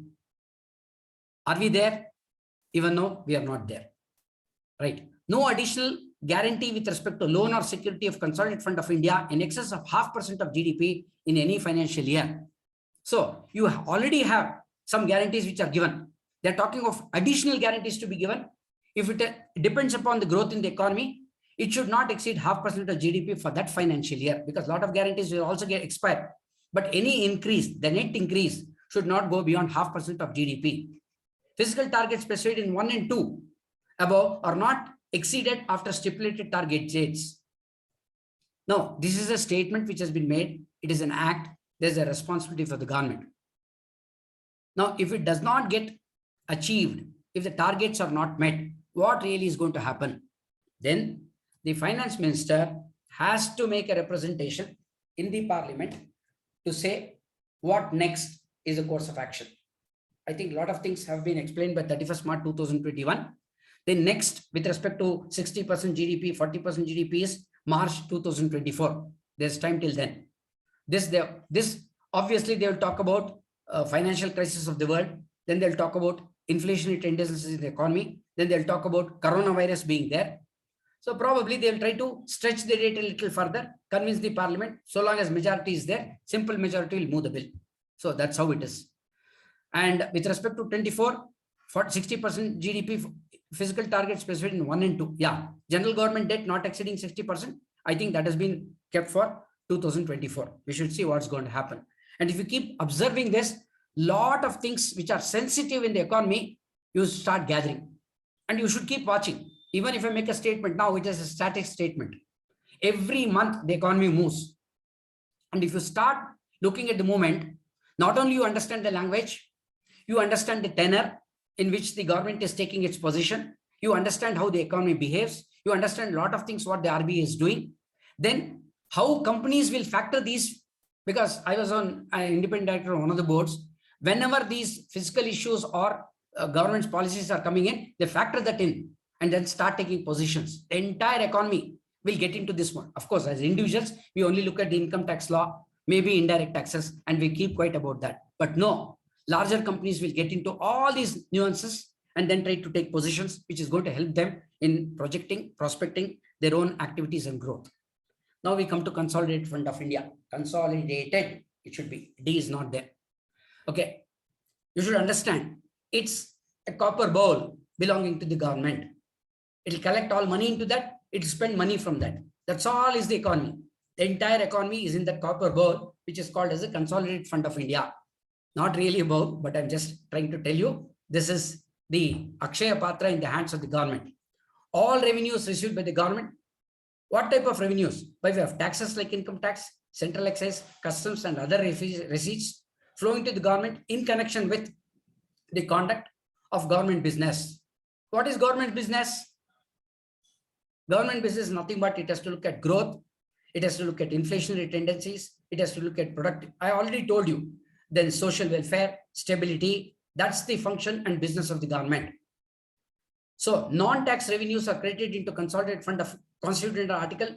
So not only that is, non-tax revenues are also credited into Consolidated Fund of India as per 260 of the Constitution. Similarly, not only that, look at that. All loans raised by the government by issue of public notifications, treasury bills, internal debt, and loans obtained from foreign governments and international institutions, external debt, are credited to this fund. That's why that budget estimate is made, because it wants all the money to come in there. We did not go with money in mind. We went in with expenditure in mind.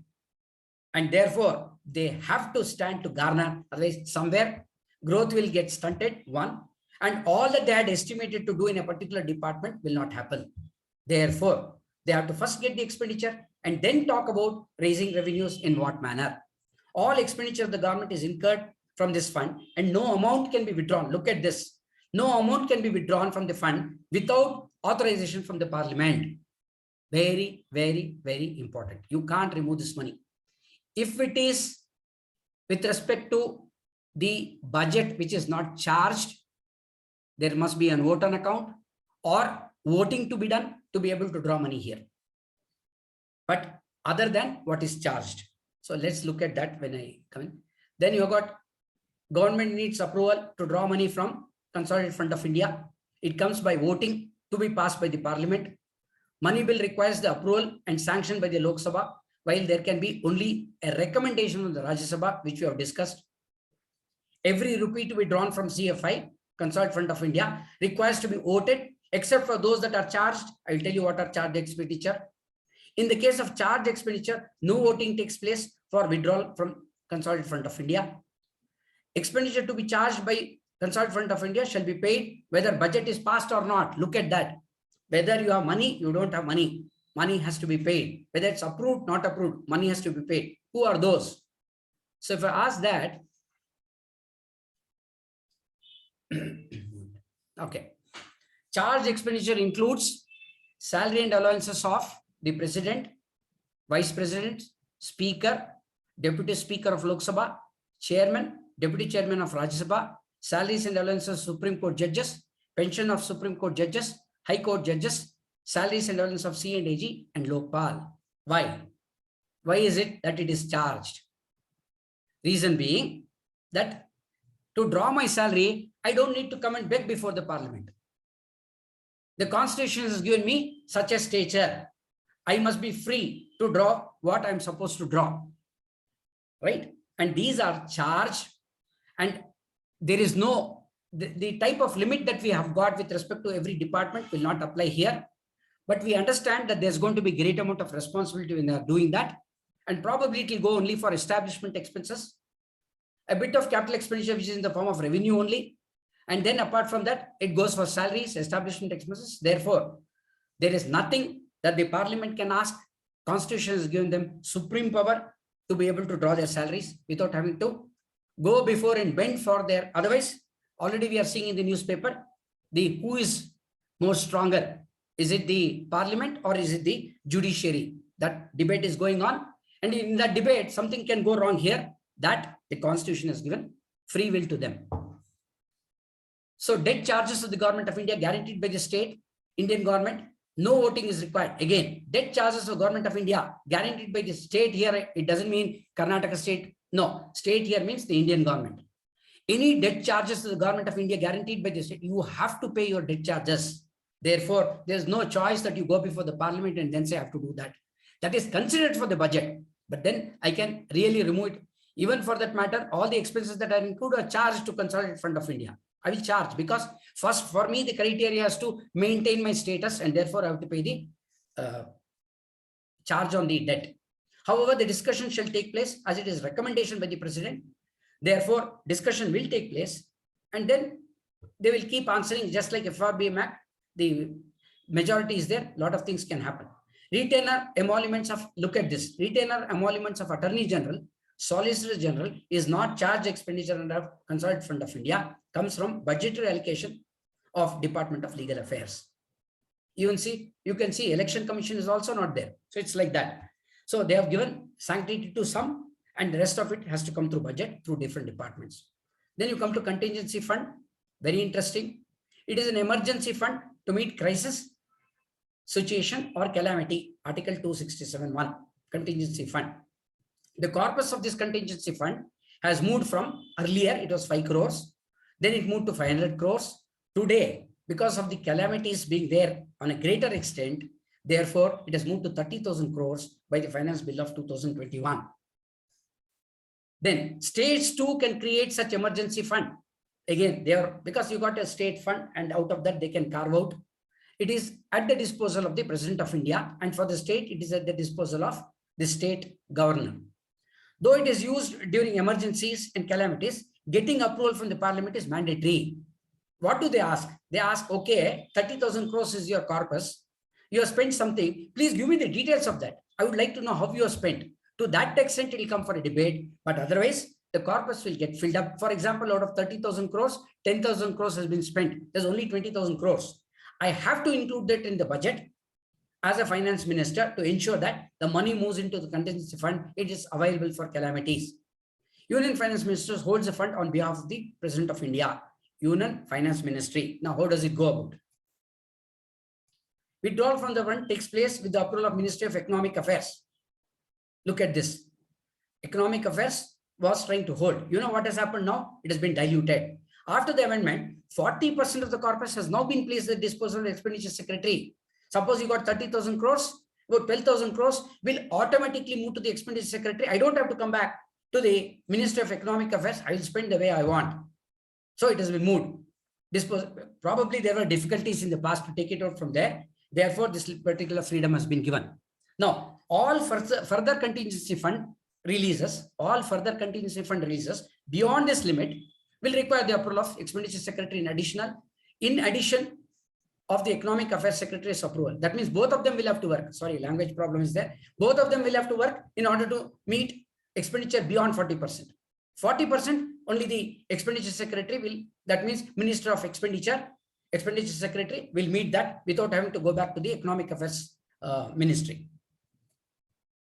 Okay. Now, how does the Finance Minister get her details for making the presentation of the budget on 1st February? How does it go about? You know, there are 8 annual financial statements. I will tell you what are they. So annual financial statements are very, very important, coming from different departments, both on the revenue side as well on the expenditure side, both on the revenue front and also on the capital front. And loans and borrowings, advances, public deposits, everything will come as a separate document. And then what the Finance Minister can do, look at all the figures that have come, then discuss with the Revenue Ministry of Revenue, how to garner this. And if they are not able to garner for whatever good reason, for a lot of debates that take place, that's why budget preparation, if you ask me, is another factor that we need to understand how they actually do. They move from August, probably a little bit in August, September hectic starts, goes up to the presentation of budget. A lot of them are locked. They will not be able to go into public one. Then at the end, when the budget is prepared and presented, they distribute sweets as customary. That's also a custom where sweets are distributed. So it's called as budget sweet. Some name is there, but anyway. And they distribute that as more as a custom. They do it. The most important statement is the annual financial statements providing input data for the budget preparation. Very important. So therefore, please understand, whether on the expenditure side or revenue side, if you simply look at the budget, may not be sufficient. A lot of words used there will signify all this. Now, what do? We take things for granted. Then slowly, what do? We start getting newspaper items. We try to understand that. Then after that, what do? We look at only, because income tax is important for us, GST is important for us, we look on the revenue side. We don't look at the expenditure side at all. That's the pitfall actually, because if you understand the expenditure side, and if you see how the expenditure moves, you will know how the economy is moving. Lot of issues that the Reserve Bank of India does, you will try to understand that very well. We don't understand because a lot of discussions are taking place at the top level, but the deeper insights will come from some of these financial statements. If you're able to look at that, because I had the opportunity of being in AG's office and I was able to look at some of these issues, right? The most important statement in the financial statements providing input data for budget. If you take the budget for 2023-24, which is going to happen now, it will consist of actual achievement of financial year 2021-22, then budget estimates of 2022-23, and budget estimates of 2022-23, and revised estimates of 2022-23, and budget estimates of 23-24, all expressed in crores. Have you got the point? All of them are necessary. There can be no method of overlooking this statement. Reason being, it needs the approval of the Parliament, whether it is revised estimate, whether it's a budget estimate, or it's an actual estimate. Therefore, a lot of people don't even, why actual achievement has been given for 21-22, not because we need to, okay, there are people who look into that and then try to say, what did the government expect? What really happened? What was the variation? What was the sensitivity? All those issues, there are people who are looking into that, and a lot of probably newspaper items are coming. Many of us don't understand because we just don't want to look at that. We look at GST, we look at income tax, direct taxes, or something which is relevant to us. No, there are a lot of people who are going to analyze what happened in that particular year. Did we perform better? Did we perform less? And that gets compared with the future years past years, what did we do? All those issues are there. So you get, by the time we come to 2023-24, 2022 is finished. No more gathering of information, no more gathering of statistics. It's closed. Then you come to 22-23, budget estimates are already over in the previous budget. Now there's a situation for revised estimate, which also needs to get approved. Do we wait till actual estimates? No, because a lot of things, advances have to be granted, appropriation has to be made. And therefore, even 22-23, there are two. One is budget estimate, and what is the revised estimate, differences, and a dialogue, debate, if at all they do, right? And then the actual budget estimates are 23-24.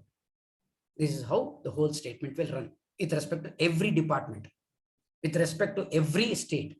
State in the sense where central grants are to be, demands are there. Then it will, with respect to all union territories, with or without legislature, everything will get expressed. And that's the actual fact of cash flows you will come to know. Otherwise, they give you in a nutshell and you will understand to that extent. But then if you start comparing with what happened in the past to what is happening at the present, you will know where the concentration of the government is, what is its policy, what does it want to do. So these are important issues. And if at all we have the time, the inclination, then we'll have to get into all this and then see. Probably if I get time, I can show you one statement. Otherwise, I think broadly I can tell you. It consists of totally 9 statements. Okay, 9 statements, which is explained in the subsequent slides. Yeah, let's look at that. Though I don't want to go deeper into this because each of them will require a lot of discussions to happen. So I will not get into that. Statement 1, all of them will be either voted or it will be charged, right? You got Consolidated Fund of India revenue account, talks about receipts. And what does receipts say? We look into that again. Then Consolidated Fund of India revenue account disbursements, Consolidated capital account receipts, capital accounts disbursements. Then disbursements which are charged, there's no revenue for that. It's only charged and no debate on that. Simply it will be paid. Contingency Fund of India, net in the sense that what is remaining balance to what gets debited to the revenue account of the budget, that alone is going to be discussed. Net 10,000 crores. What do you do with the 10,000 crores? How do you want to explain that? That will come for debate. Public account of India, please understand, not a budgetary funding, but it is a loan available from Indian public to the government, but that will also get stated. Public account of India disbursements. For example, NSA expires, Provident Fund expires, the government has to pay. There's both receipts and disbursements. Then receipts and expenditure of union territories without legislature. If there is legislature, it comes equivalent to a state. If there's no legislature, then there is the demand for grant, but then the central government can spend it at any time and pass it on for payment at any time. Again, revenue account receipts, if you look at it, I can go further and further and further to reach the department level. That is what is the total setup. You've got tax revenue, you've got non-tax revenue, grants in aid and contributions, and totals of tax revenue and non-tax revenue. This is what is the method in which it's going to be presented. Excess of disbursement or receipts is revenue deficit, which will also find a place in the revenue account. That means you take all that because the total, like we have our trial balance, the total of credits and total of debits have to match. If there's a deficit, it will be a debit into the revenue account. That means it will form a part of it. And if it is a surplus, then you've got this revenue surplus going into the expenditure side, just like we balance our ledgers. Revenue deficit is a balancing figure to make it agree with the total revenue account disbursement. That's all. Then tax revenue, what are the things? Goods and service tax, taxes on income, taxes on property and capital transactions. Again, I can understand, you can understand goods and service tax. I don't have to explain that. Taxes on income, you understand that you got only 2 methods: corporation tax, that is paid by companies, income tax other than corporation tax, paid by others. Taxes on property, now what we have is only security transaction tax. Earlier we had, what is it? On the expenditure, we used to meet some fringe benefit tax. Those issues were there. Now taxes on property and capital transactions. Taxes on commodities and services will include customs, excise duty, service tax, because they don't fall here. Service tax, why? Even now service tax is being collected. Notices are being issued. VAT has vanished. VAT in the sense with respect to petrol, diesel, it may be there. But with respect to service tax, collection goes on even today, and it has been reduced to a minuscule anyway. Taxes of union territories without legislature, again, is going to be collected by the central government. Non-tax revenue, fiscal services, interest receipts, dividends and profits, other non-tax revenues. So look at that. Fiscal services, any services given by the government, and then it collects fines, fees, they will all come under this. Then interest receipts, dividends and profits, where government has made an investment. It can be dividends, profits from public sector undertakings, interest receipts because it is given advances. Other non-tax revenue will include like this: general services, defense services, social and community services, economic services, and non-tax revenue of union territories that have no legislature. Now, what does it mean? Any service which is not with respect to taxes or related to that, anything that is collected by way of a service given by the government will fall under these sectors, because the expenditure also goes by this method, right? Now, I think there is in the AG's office also the purpose of audit. Earlier, we used to have commercial audit and civil audit. Now they go by sector wise, because the budget itself is like that, and they would like to go by the method of budget. That has really created a little bit of difficulty, because civil people don't understand commercial issues, commercial people don't understand civil issues, and still a lot of things are going on, which I can see. I can see that when we go for C&AG audit, a lot of things they don't understand because they come from civil side. So gross total tax revenue less state share of taxes. What are state share of taxes? IGST is a state share of taxes. Anything like that that has to go to the central government is deducted, because it is be transferred to them. Tax revenue of the central government you will get. So that, because there what they do is they take the gross and then show a deduction in the revenue account itself with respect to state share of taxes. That will also get reflected in the budget. Grants and aid and contributions, that means money coming from outside by way of grants, going to the government or through government, external grant assistance, aid material equipment, both are taken. One is a revenue grant, another is a capital grant. But if money comes for investing in capital, that's where I said effective revenue deficit will classify this correctly. Then revenue account disbursement, general services, social services, economic services, grants and contribution. I already told you the whole budget, whether it's on the revenue side or on the disbursement side, will go by these methods, and departments are classified here, and each of the department will make a demand for grant, and then it goes further. What's the time? Right, 1959. I think I'll wind up by just moving through the slides very quickly, because rest of it we have to go deeper and deeper. Then you talk about what is general services. There they will tell which are all the areas that are covered. Then social services, I told you, these are all sectors. What are covered here, they try to tell that. And you can go deeper to find out which are the departments coming under general education, which are the department coming under sports. All that gets consolidated. And this is how the budget right from August to February goes on. It gets modified many times. Then you got economic services, agriculture, rural development, special area, because these are all which are important for the growth of the economy and trying to bring the population to a greater sustainable levels. Then you have grants and aid and contributions consists of economic cooperation with other countries, aid materials and equipment coming from others, grants to state government and union territories, disbursements of, so I'm talking about both expenditure as well as revenue will go on by this method. Capital account receipts, look at this, public debt, money not belonging to the government to be paid back, which includes NSE, PPF, including foreign public debt which comes, recoveries of loans and advances, miscellaneous capital receipts, all that come into capital account. Public debt, internal debt of central government, small savings, market loans, treasury bills, ways and means advances, securities issued to public sector banks, others. Internal plus external debt put together will make the public debt. These are all the things that are there. Recoveries of loan and advance on the expenditure side. Capital account disbursement, similar, same economic services, social services, general services, total capital outside the revenue account possible. Then public debt on expenditure side, market loans, compensation, other bonds, redemption of securities, that is total internal debt. Public debt we already discussed. Loans and advances, we know that capital account expenditure, public debt payments and loans issued, all those will be there. Disbursement of charged accounts, payments that are charged to CFI and not voted, which we have discussed. Contingency fund we have discussed. Public account of India, that is public debt, the national savings scheme, all this, reserve funds, deposits and advances, they are at the disposal of the government and can be used, but will have to be repaid back. Okay. Without legislature, you know what they do? They take tax revenue, non-tax revenue, revenue expenditure, capital expenditure, put the total. On the revenue side, they put one figure. On the expenditure side, they put another figure because they don't have a legislature controlled by the central government. Now, these are all figures. Anyway, I don't want to go deep into that. Somebody, by looking at the theory that I've spoken, probably if I had time, I could have explained how this actually runs. But whatever I have stated, this is the format of, this is also a consolidated format. Please take it from me. It's a consolidated format. If you really want to go into the depth of budget and the figures, you have to go to annual state financial statements, ASF. There are 9 documents.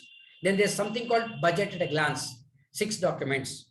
So you can go into each one of them. Lot of information is available, including finance minister justifying on lot of issues at the budget with respect to either revenue or expenditure. One needs to look at that. Maybe sometimes it can have a value at the time of making appeals before authorities. Okay, how rupee comes, rupee goes, and that's the sum and substance of all the words, the jargons, and the methods that are used while preparing the budget. The next process is how the budget is prepared and how does it end. That's a story by itself. Thank you very much for a patient listening. And I'm not sure how much it has added benefit or value to you, but I'm sure that as you go along, you'll start observing these things when you read news after the budget. Kindly look at it very intently because it will add value and will bring enthusiasm into your methods and processes. Thank you, Srinivas. That's it. Thanks a lot, sir. It was an excellent session, sir. Srinivas. Lot of insights has given. Really, it's a great program, sir. Sharing such a valuable information. Yes, sir. Thank you, sir. Thank you for sharing your valuable knowledge and time, sir. I thank on behalf of Bangalore branch of ICS, sir. I'm happy that there are 64 participants. No, initially up to 98 participant was there. Right, sir. Thank you very much. When time goes, they will drop down. Yes, sir. Otherwise, 98 was there, sir. Yes. Thank you. Thank you. Thank you, sir. I also thank all the members for active participation.